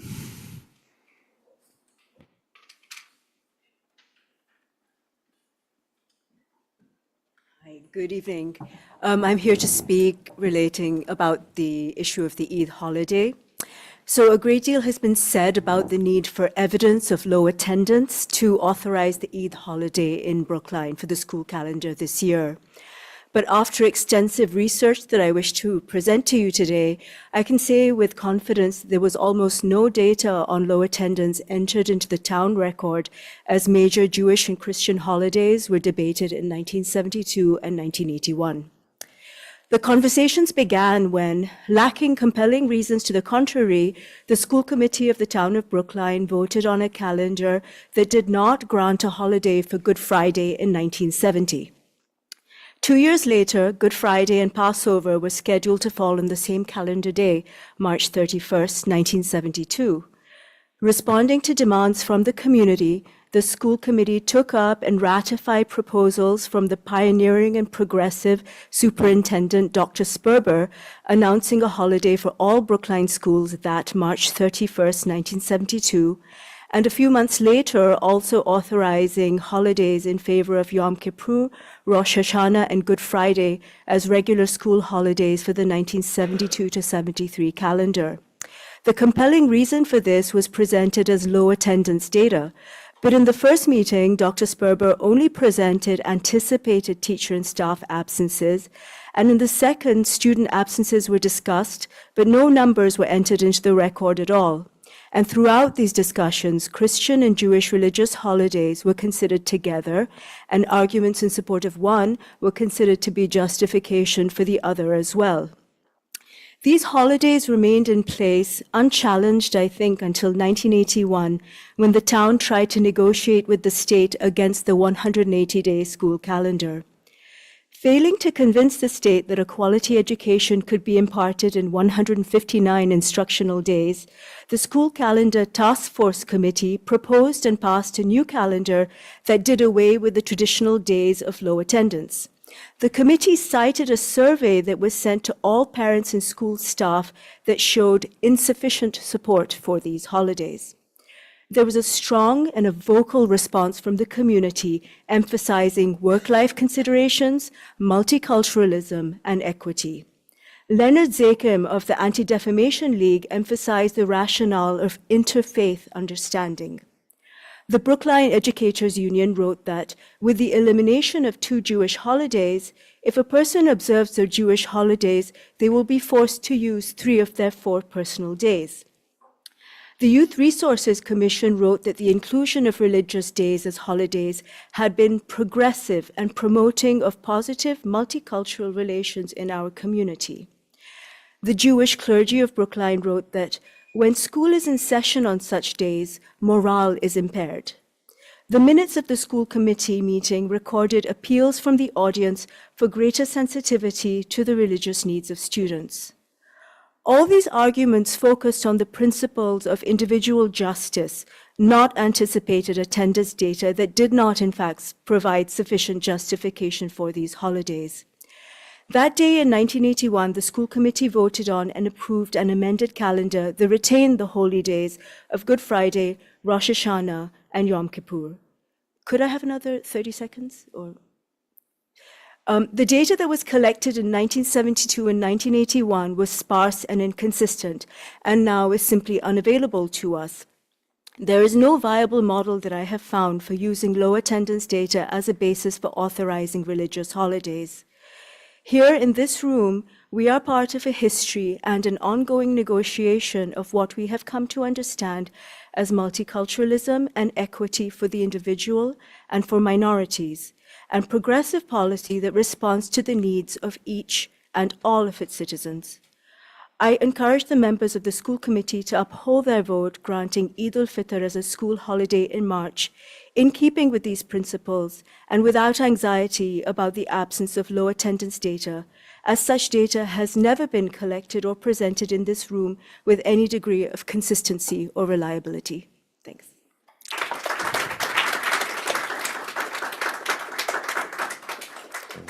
Thank you, Ms. Haroon. Our next speaker is Ziad Balyamoun.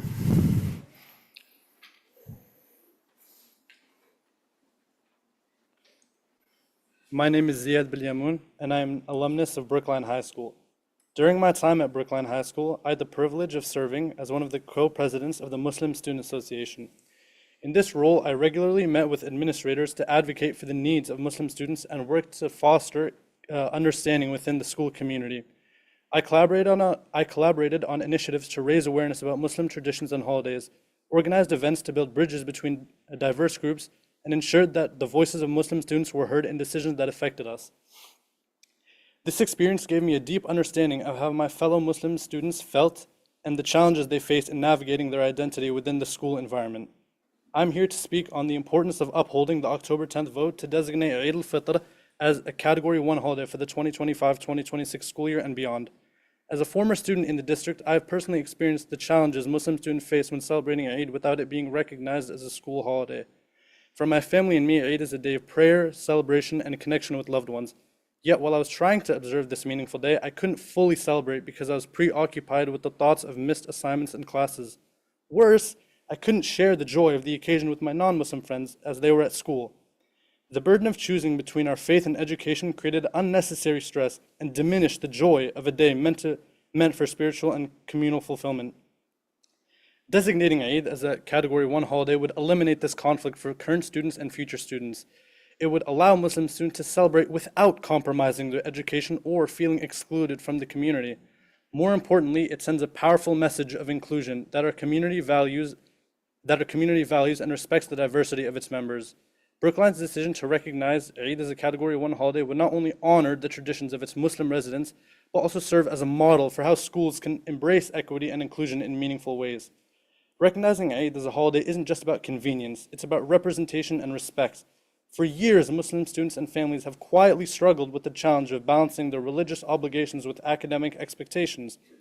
By taking this step, Brookline would affirm its commitment to creating a welcoming and supportive environment for everyone. Brookline prides itself on being an inclusive and equitable community, and recognizing Eid al-Fitr as a Category 1 holiday is a reflection of those values. I hope this committee will honor its October 10th vote and ensure that Muslim students and families feel seen, respected, and included. Thank you.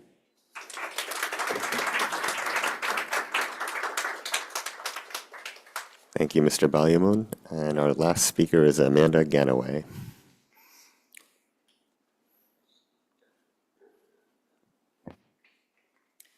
My name is Amanda Ganaway, and I'm the parent of 2 children enrolled in PSB.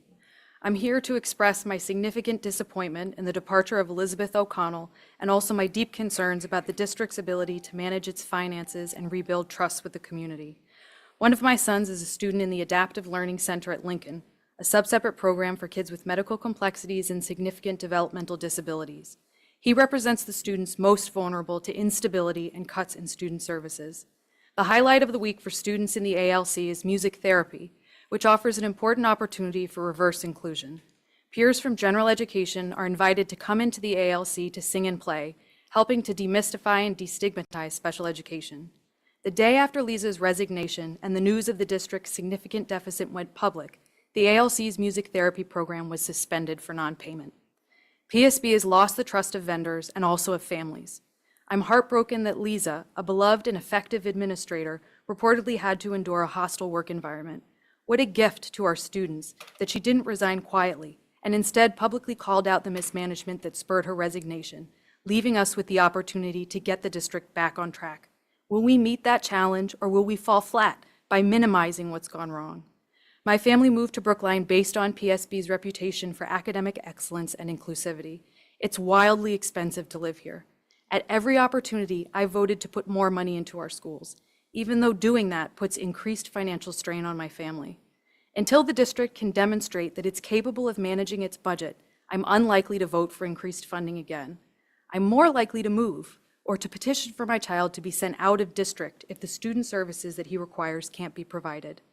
Something's gone substantially wrong with the district's budget in the past few years. We all make mistakes.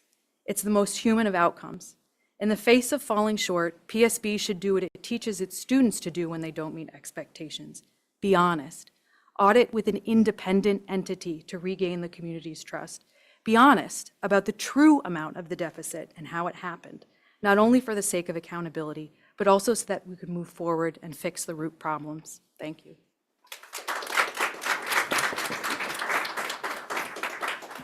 Thank you very much, Ms. Ganaway. That concludes our public comment for tonight and brings us to our school committee actions. The first of these is a discussion and, at long last, possible vote on the 2025-26 school district calendar. Okay, yeah. So Mariah's leaving the table, but we'll continue as part of the meeting remotely. Okay, so we have 4 draft calendars that are part of the docket, and of course we can move or amend any of these. They range from, well, I'll just list them. The first one is essentially the current calendar. The second one designates Eid al-Fitr as a new Category 1 holiday. The third one moves a professional development day from November to March 20th, which next year happens to be Eid al-Fitr. And version 4 eliminates all non-mandatory holidays from the calendar. So normally I like to have a motion on the table before we start discussing, but I think in this case, because there's such a wide range of possible motions, I'd like to give every member who wants to speak a chance to speak before anybody makes a motion. In addition, we have with us tonight remotely Associate Town Council Susan Harris, in case people have any questions about how proposed rationales for whatever action we might be taking work out or not with the memo that Town Council's office gave us. So before we start, let me just reread the 2 short paragraphs from that memo that I think we should be keeping in mind. So, in considering adding or removing school holidays now and moving forward into the future, the school committee should rely on criteria tied to the learning needs of PSB students that are 1, supported by evidence, and 2, non-discriminatory. And also, low attendance is not the only possible evidence that may support school closure based on the particular learning needs of a community's students.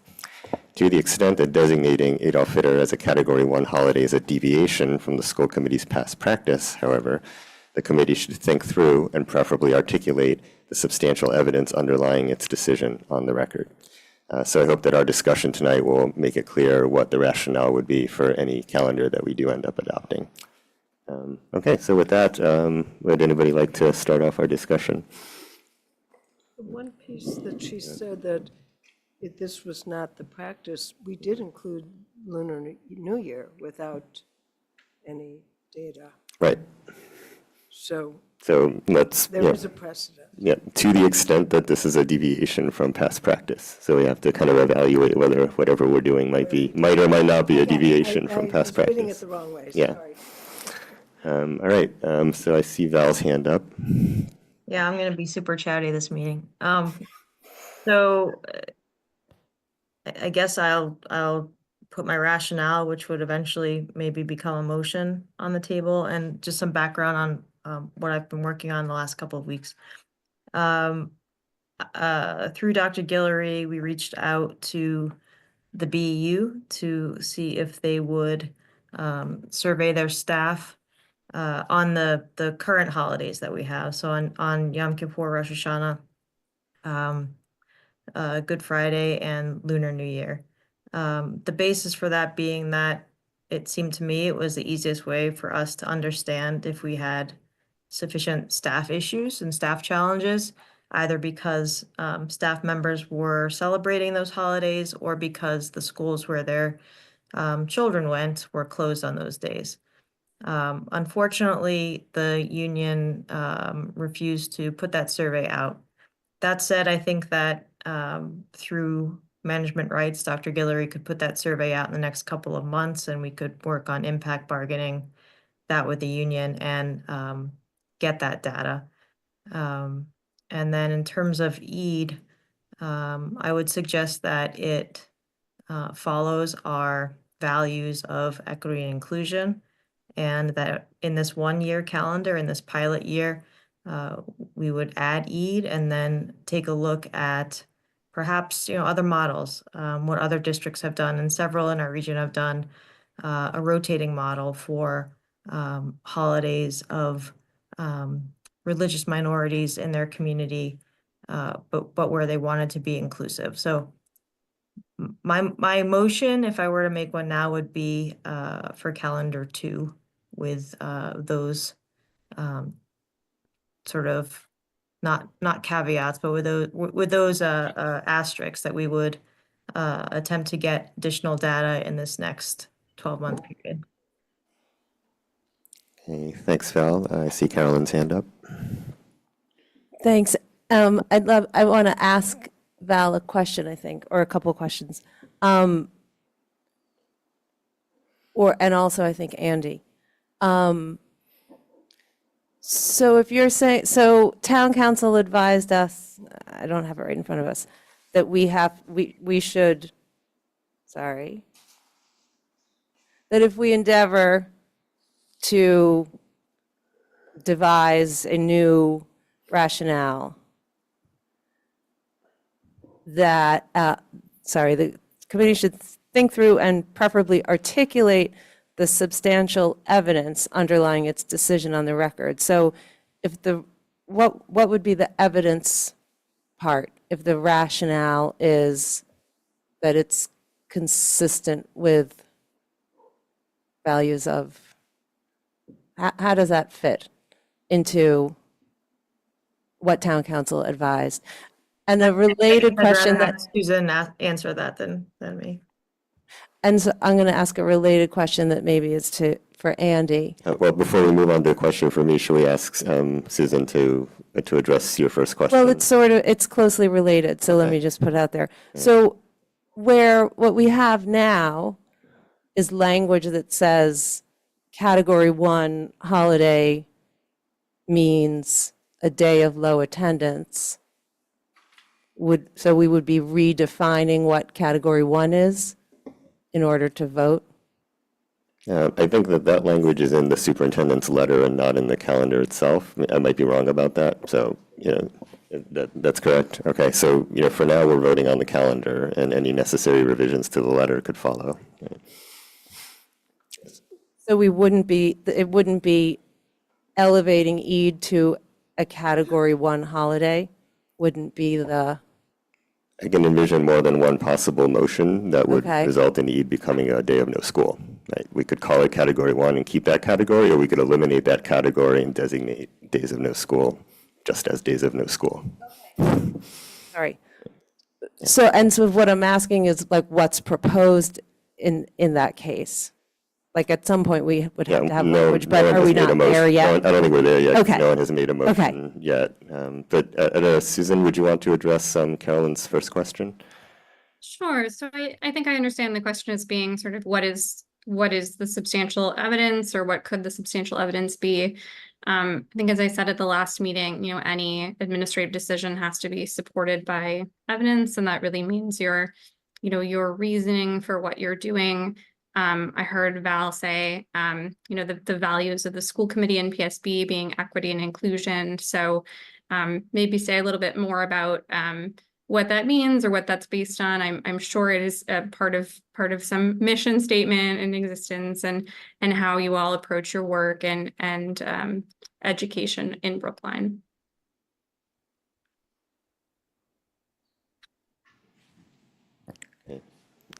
Jesse?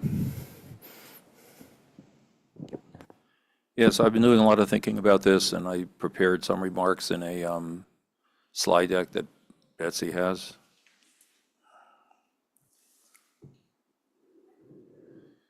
So the way I approach this is trying to figure out, sort of analytically and logically what step we should take at this time, not to preclude us from, of course, making other decisions at other times. So you can go to the next slide.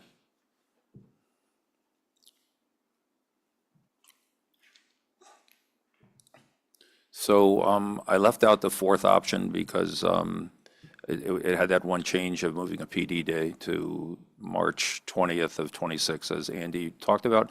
So it leaves us with basically really three options. On the left, you see the as-is option, which is basically, I'm calling option 1, no change at all. So for that year, make no changes to the calendar, and why is, at least up to this moment, and we just heard one of the public speakers as well, there is no quantitative data to support closing school for adding more holidays. We don't have any quantitative data about the Eid al-Fitr proposal as well. In terms of the second option, Eid al-Fitr, to have school closed, that's our option 2. So it's currently, as we know, Category 2. And it would move to all schools closed, Category 1. And the reason for it is that there were requests from families to the school committee to make that change. And the third option that Val had talked about back at our workshop, I think, and that's on the table, is that schools just stay open for the maximum number of days to make our 180 days, et cetera. And we just remove the religious holidays and make them all essentially, I guess, Category 2. So we would accommodate all staff and all students' days of religious observance during the school year. And by doing that, we would maximize effective learning for the vast majority of people who are going to come to school each day that it's open. So I see. Right, Jesse, Yes. just for clarity, so it's version 3 that you're not considering, not Right. version 4. Okay. Correct. I didn't have this Sorry. nomenclature until I saw it tonight Okay. again. Yeah, thank you. So those are the three options I see. And then if we go to the next slide, we'll just sort of look at each one. Yeah, so briefly, we all know this. I mean, we mentioned it earlier. We want at least 180 days of quality teaching and learning, effective teaching. And we want to keep the schools open Monday to Friday every week, unless we're prevented certainly by natural things like weather or power outages or something like that, or federal state mandated closures where Dr. Guillory has no decision. It has to be open, it has to be closed on a day that's a federal or state mandated holiday. So the considerations are, we do have educational breaks for professional development that comes out of perhaps like union negotiations as well. There's time for teachers to do curriculum prep, so the early dismissals, I think on Friday, some of that kind of thing as well. There are parent-teacher conferences that have to happen. All this takes away from effective teaching and adds up over the conversations we've had over the last couple of months to a significant number of days, and a lot of chaos and confusion for all parents who have to take care of their kids on the days when school doesn't run from 8 to 2:30, let's say.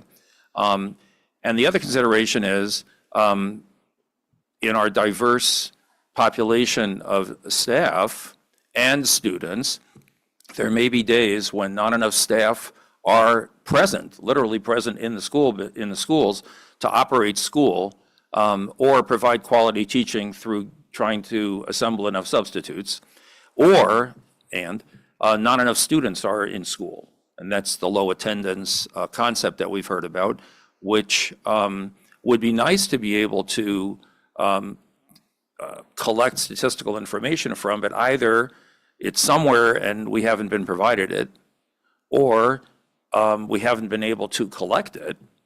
And the only way to really find out about it would be to have school open and then see that, as it was 50 years ago and 70 years ago in people's recollections that have been written down and are available, that classes would collapse to partial class.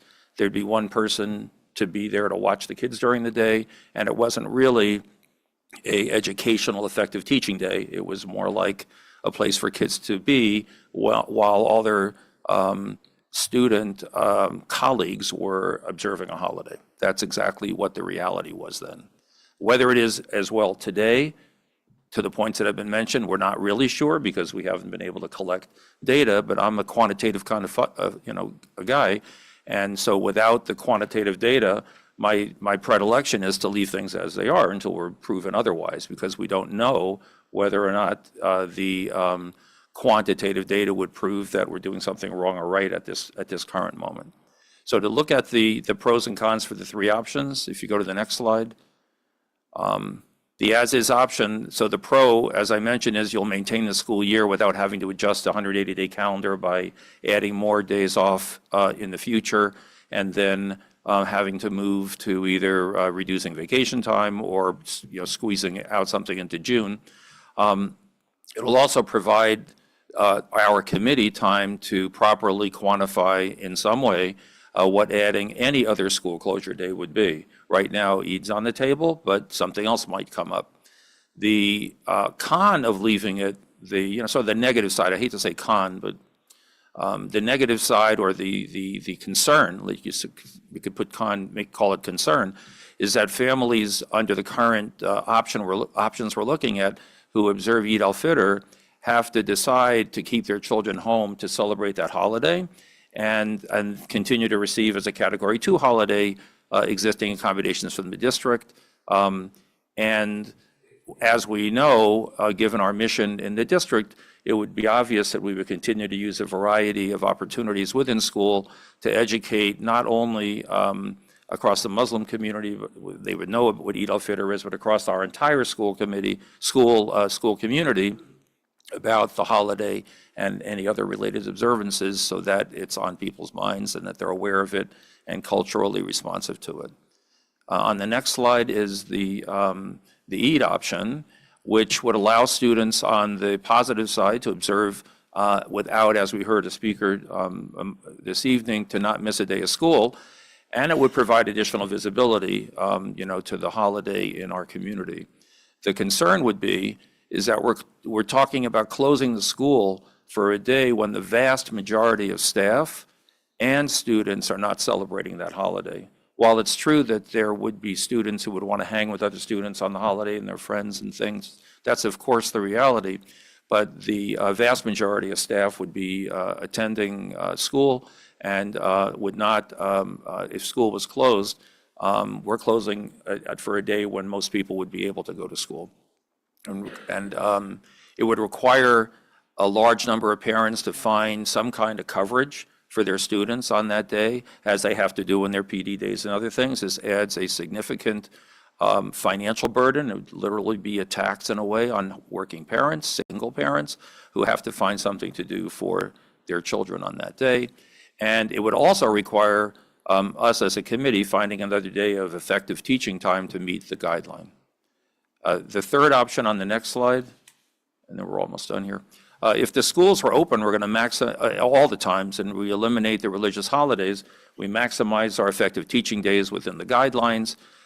We would treat observance of our community's cultural and religious holidays in a very equal manner, very equitable manner.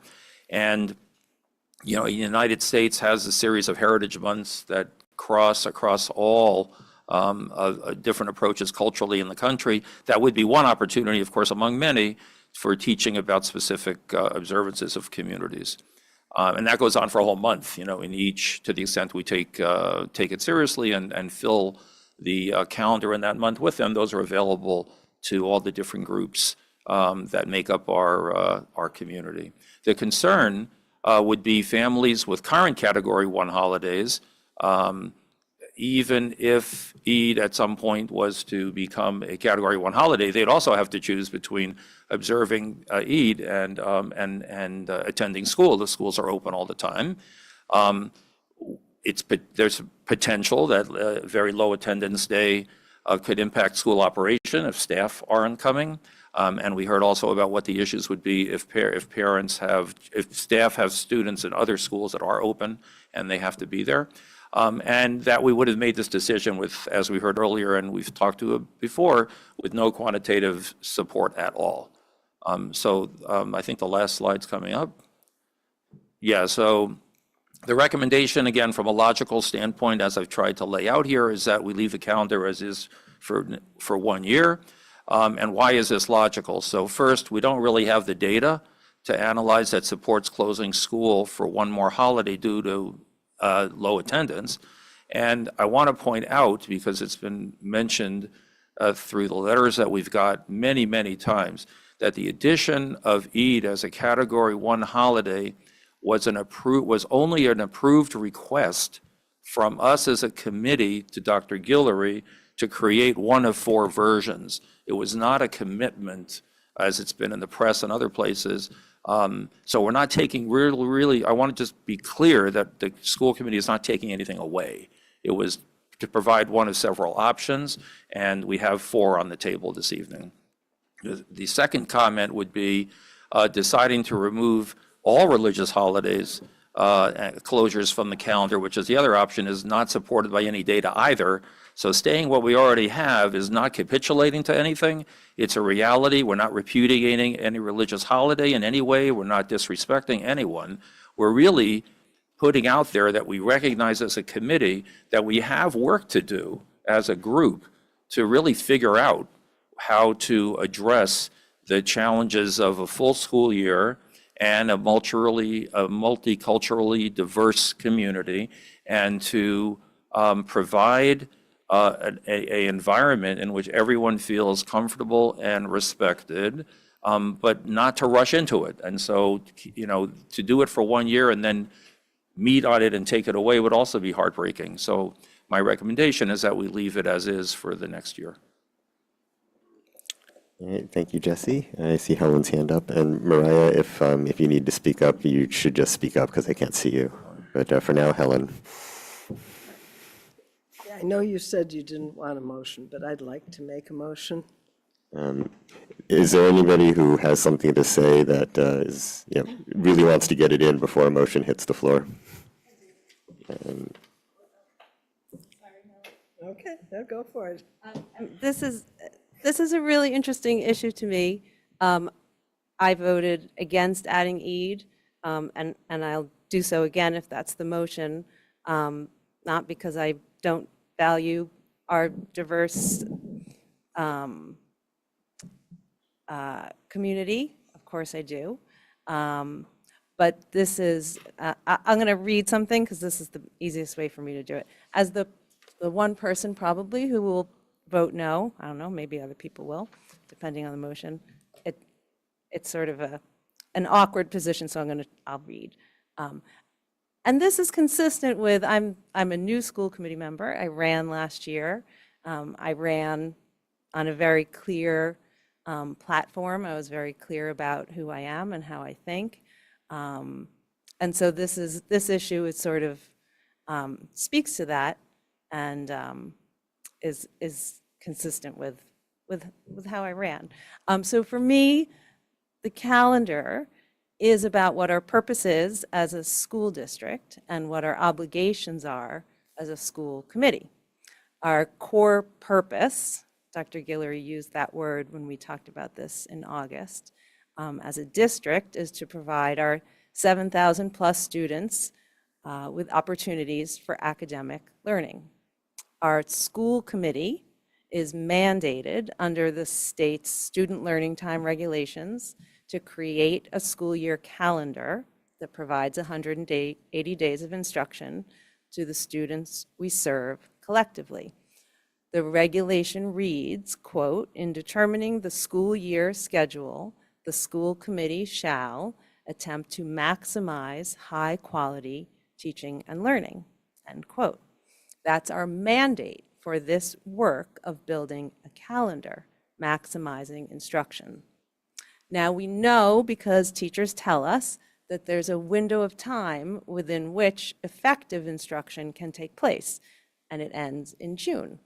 So it's our responsibility to understand that window, ideally using facts and data, and to schedule our 180 precious days in a way that is most conducive to effective instruction systemically. And we should have input from building leaders because they know what works and what doesn't work for them to get the work done of educating students. This should be our framework. No matter what, our calendar won't make every person happy on every day, but we and the law accommodate for that. Mass General Law requires public schools to excuse individual students who choose to be absent for religious observation. And PSB goes beyond that by offering homework extensions and delaying exams around holidays. So this is a tidy system that makes sense. We should create a calendar such that we are open on the days that we know we can best provide effective teaching and learning. And if you choose not to be there for certain reasons, you're accommodated. If we accommodated everyone who wished to be absent on any given day, we would be open 0 days. So it all works together. With respect to the question of closing the school system for Eid or any other religious holiday, which more will come, I just can't justify keeping students and teachers away, not in school, on a day in the middle of the year when we know that well over 90% would be present, when building leaders have indicated that they do not want to add more holidays. This proposal might appeal ideologically, but it's not responsive to the obligations and purpose of the public school system. Then we have the obvious issue of the separation of church and state, which means public schools cannot endorse or advance religious practice.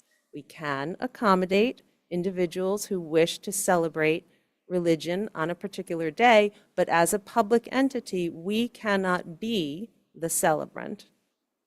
The fact that a few towns in Massachusetts have chosen to close school for a religious holiday without a secular, non-religious reason, such as low attendance, which has been our precedent, does not sufficiently justify, for me, Brookline going that route. This is untested. Seeing as the public schools of Brookline have in the past year and a half been cited by the state for violations of campaign finance law, open meeting law, failure to comply with public records law, I don't think it would be prudent for us to wing it legally at this moment. So while I appreciate the advocacy from specific constituents, which we also talked about in, I think, our fall workshop.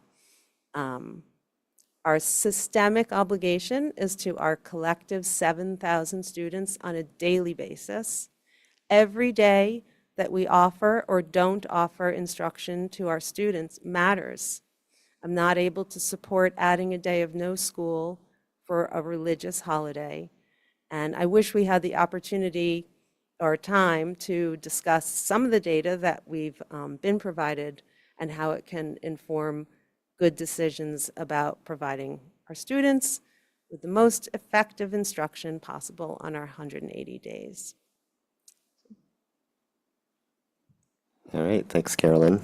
I don't see any more hands up, so let's, oh, Stephen, are you planning to make a motion? I'm happy to talk before or after Helen's motion. All right, well, let's get a motion on the floor. So Helen, do you want to go ahead? Yes, I would like to make a motion that we include Eid al-Fitr and do version 2 of our calendar for next year. And, you know, we can certainly continue to look at all of these things.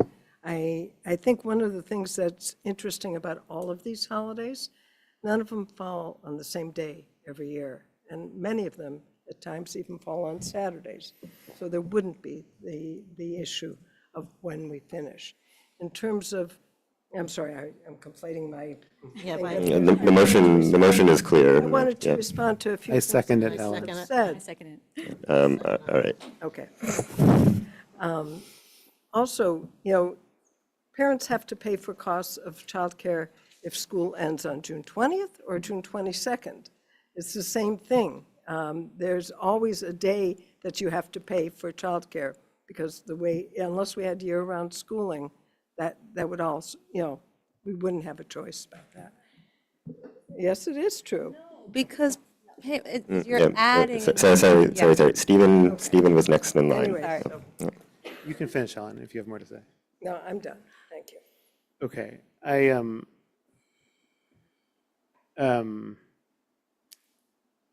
I guess I'd like to say a few things. One is I thought, first of all, I want to thank you, Jesse, for such a thoughtful presentation, and you as well, Carolyn, for your comments. I say that with genuine respect, both of you. I also thought they were very good arguments for version 4. I thought if your chief concern, Carolyn, is the length of the education year, it's a strong argument for version 4. And Jesse, if your chief concern is the lack of solid quantitative data, that's a good argument for a pilot year for version 4. And I'm not saying that to be devil's advocate. I'm saying that because I also consider version 4 to be a not unreasonable proposal before us right now. I want to start by saying I consider version 1 to be the de facto discriminatory alternative before us right now, because I think it requires our ongoing belief in the fiction that there was previously data presented before the school committee on low attendance or some semblance of a neutral rationale presented for version 1 that resulted in 1 Christian and 2 Jewish holidays declared as Category 1 holidays when no such thing happened. So to opt for version 1, aka the status quo, is in fact to opt to continue to believe something neutral rationale that simply never happened, and to continue what was a discriminatory idea in the first place. And I think we can't ignore that. Second of all, I think I myself, honestly, am quite torn between versions 2 and version 4. I think there are strong arguments for not pushing the calendar further into the summer. I'm concerned about the climate in our buildings. I'm concerned about having our school year extend further into the summer. However, to me, it comes down to this. There are, I think, 3 reasonable arguments against version 2. One is the Establishment Clause concerns, where people think that we're coming up with we're establishing a preferential treatment of religion. But I was very reassured by you, Susan, in saying that this wasn't, in fact, violating that because we weren't endorsing religion. So that put that concern to rest for me. The second was the slippery slope argument, which I also considered a reasonable concern, that if we start by declaring Eid al-Fitr a Category 1 holiday, why not Diwali? Why not a number of other holidays? And in fact, I think Diwali also has a very reasonable case to be declared a Category 1 holiday. But in my research around this, I haven't found school districts that have gone past Diwali and Eid. I haven't seen, and Lunar New Year, frankly, I haven't seen other holidays put on the table. So I don't really think the slippery slope extends past one more day. So I think this, at the most, would consider one more day. The third concern really is about, and the one that I'm most sympathetic to, is about placing an additional burden on families having to do with childcare. And I don't have a quick response to that. I think this would be a legitimate burden on some families to come up with that childcare. But I weigh that against having a more inclusive approach to religious observation in our school calendar than exists presently. If you, I know, Carolyn, you would, if I shouldn't assume, I'm sorry, but a straw version of you that's on my shoulder that I think of with respect would say something to me like, well, what's your rationale, Stephen? What would you propose as your rationale? And I start by thinking that what you read and how you summarized it was different. You said, we're responsible for providing excellent teaching and learning, and then you summarized that as instruction. And I don't think those two are the same. I would want to start with a rationale that has a broader conception of education that would consider how we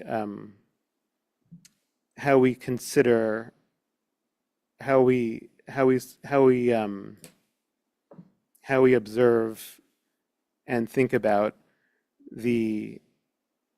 our community and how we think about and treat them in our schools. That to me is part of education. I don't think I can go more, I don't think I want to go more in depth about the specifics of this rationale yet.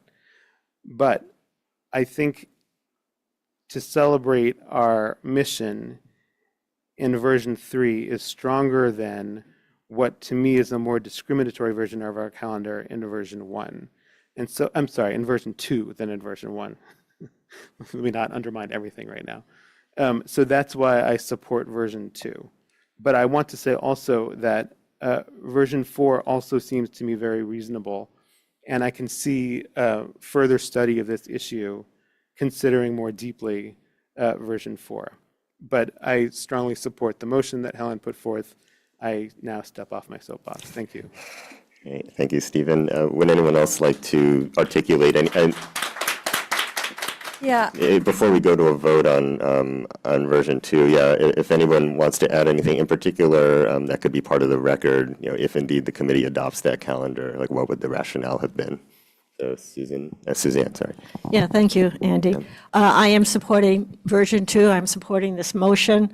I think we've heard from the community. We've heard loud and clearly that this is something that is important, that it's part of our educational program.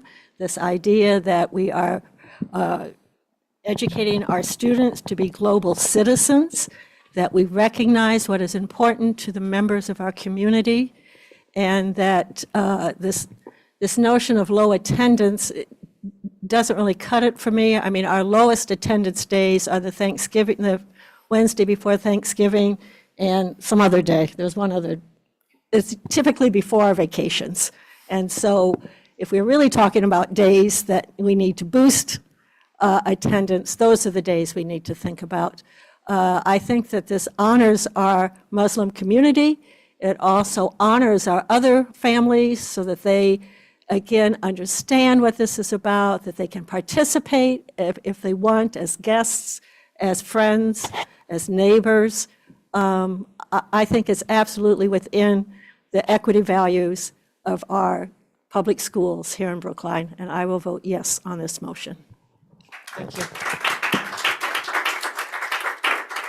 So before Carolyn speaks for a third time, I'd like to ask whether Mariah or Sarah, or indeed I, have anything to say, because none of the three of us has spoken. So Sarah. I'd like to let you go first. Sure, then I'll go and then you.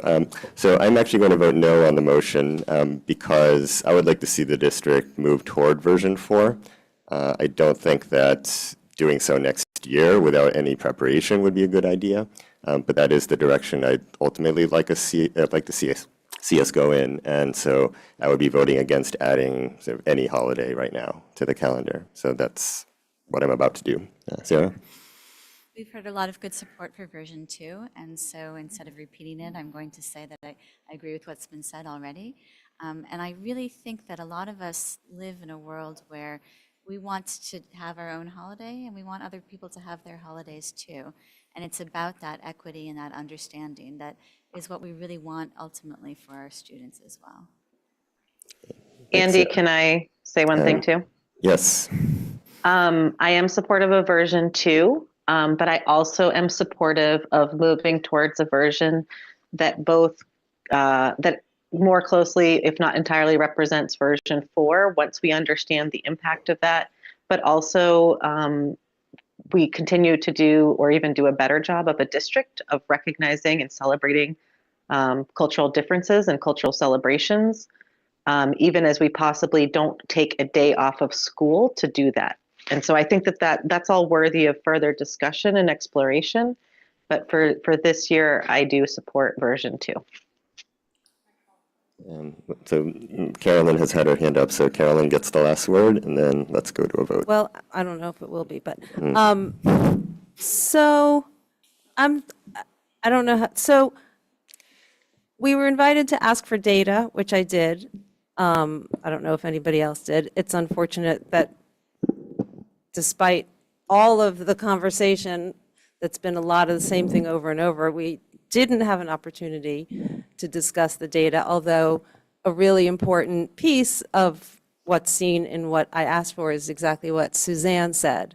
This also came up in a conversation that I had with Jamie Yadoff about her experience. So there's two things. One, I really wish that building leader feedback had been part of this conversation for a few reasons. And I wish, and I asked for, but I don't believe it happened, for the newer, we had building leader feedback on the idea of adding Eid back in August that Dr. Guillory shared with us verbally.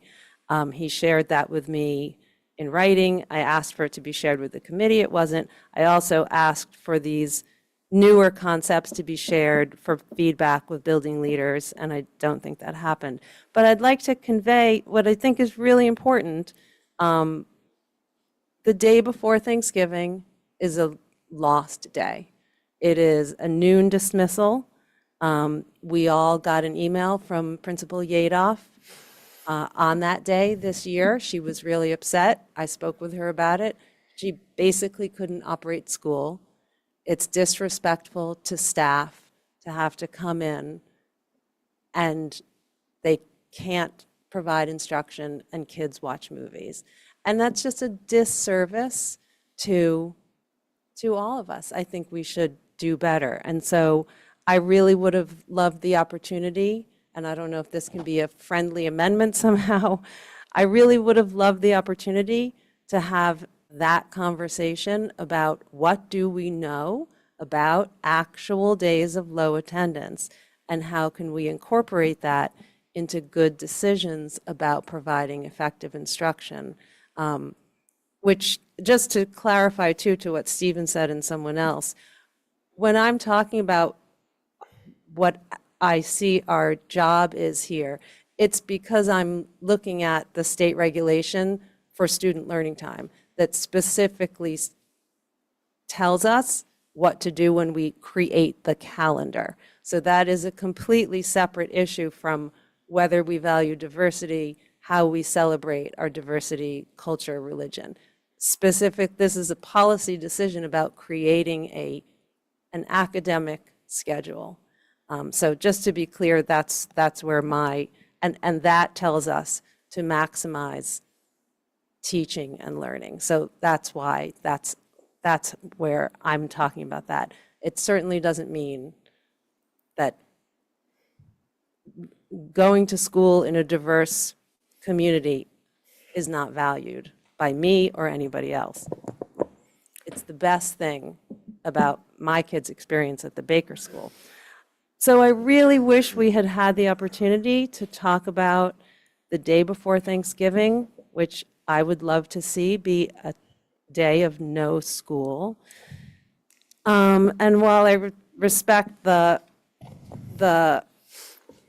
version 2. So I think we're getting off topic here, and right, I think we well- need to move to a vote. We are going to take up the 26, 27 calendar soon. Okay. So, Jesse, Let's, Helen's motion. version 2. 2. I'll abstain. Sarah, Yes? Stephen, Yes. Suzanne, Yes. Helen, Yes. Carolyn, No. Val, Yes. Mariah, Yes. and I vote no. Motion passes 7-2. Wait, was it 7-2 or 6-2 Yes, to 1? sorry, 6-2 to 1. Yes, Jesse thank abstained. you. Yeah, my mistake. All right, our second school committee action of the night is to review our 2025 legislative priorities. So this came out of government relations, so Suzanne, Helen, and myself. This is the document that we send to our legislators in advance of the meeting that we hold with them in early February. And thank you very much, Betsy, for drafting this on the basis of the discussion that took place at the government relations subcommittee meeting. An excellent job. Yeah. So you all have it in front of you, and basically it's pretty slimmed down, I think, compared to previous years. I'd like to draw attention to the final paragraph on the front. Looking ahead, our focus is on fiscal health and stability, and our priorities basically all reflect that focus. We say that the town's long-range financial plan paints a pessimistic forecast with anticipated budget deficits not seen in prior years, right? So on the back, you see our particular priorities, which are full funding for the Student Opportunity Act, some things we'd like to see happen with Chapter 70 funding, assistance with funding special education. In particular, we're supporting the MASC policy priority of increasing the circuit breaker reimbursement from 75 to 90%, full stable funding for METCO, and prioritizing the use of fair share amendment money for K-12 as opposed to post-secondary education. So would anyone like to comment or propose changes on this before this goes out to our legislators? I would just like to add, I said it before, but on 5, pre-K to 12. Oh, yes, pre-K. Very good. I didn't.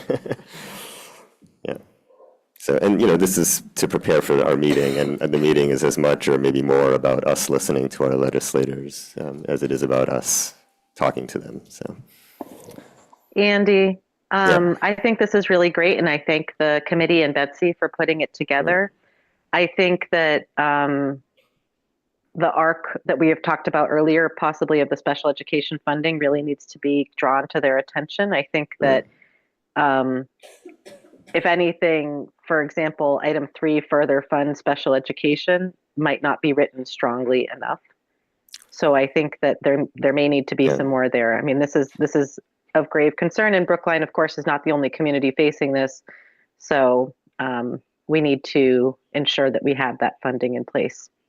Yeah, I wonder whether we could change even the wording of the bolded heading, because right now it kind of makes it sound like, oh, we'd like to have more money. It'd be nice to have more money for special education. Exactly. But it kind of goes beyond that. Like it understates the need, the importance of what's going on.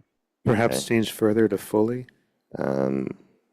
Yeah, I think that's a good idea. Fully fund special education. The other possibility would be to move that to number 1. Well, that can happen also with a rewording to make it stronger. I agree, actually, that it would be more effective as the first item, and in the meeting itself, we can really hammer on that too. So I would also recommend calling this budgetary and legislative priorities and sending it also to the governor's office. Oh, that's interesting. We've never done that. That's a very interesting thought. I mean, they're going to start budget next week, basically, so. So you think it would be good to send it ahead of time? before we present it to our legislators, or? I think we should send it to everybody like tomorrow or Simultaneously. whenever it's edited. Okay. Can I also ask, was there a reason that 5 is by itself as opposed to rolled into these other things?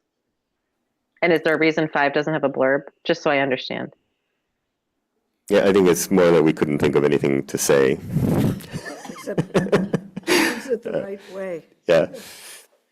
I think it's separate because it is a separate piece of the budget. So it makes sense to separate it out. That was the thought process. But Is this really a live issue before the legislature right now? You know, like how to divvy there's up $1.3 billion out there right Every now. year it's a live issue. every year? Okay. I mean, there's an issue right. So there's not some formula. It actually has to be renegotiated every year. Val, do you know? Yes, it's renegotiated every year. It's in the budget. It's every year in the budget. But am I correct that I just read in the paper, there's $1.3 billion that they collected this year, more than what they expected? Not sure if it's more than they expected, but it was a very large amount, yes. Yeah. It was 1.3 billion for FY25, I believe. Right. That they raised, so to be used in FY20. That they spent in FY25, that they're spending in FY25.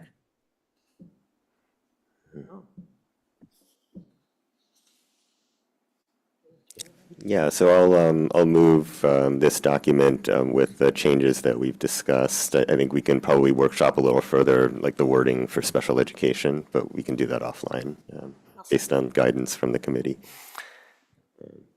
All right, does anyone have more comments before we vote?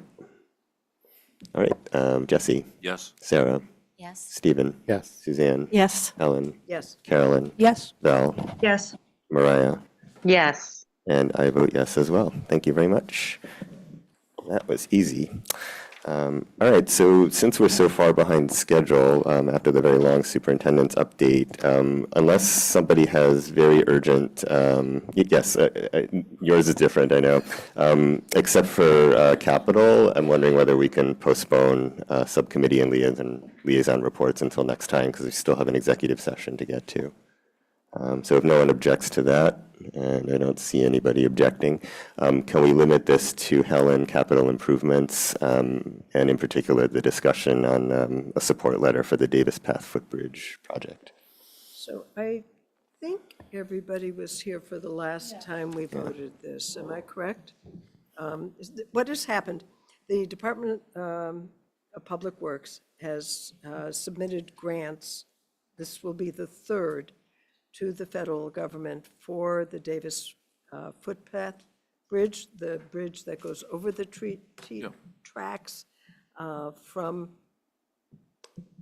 what's the street? Behind the Homewood Suites to White, which Exactly. White off of Place, Davis. thank you, White Place to Boylston Street. Mhm. It would have been great if we had that functioning right now for the Pierce School. We don't have it functioning.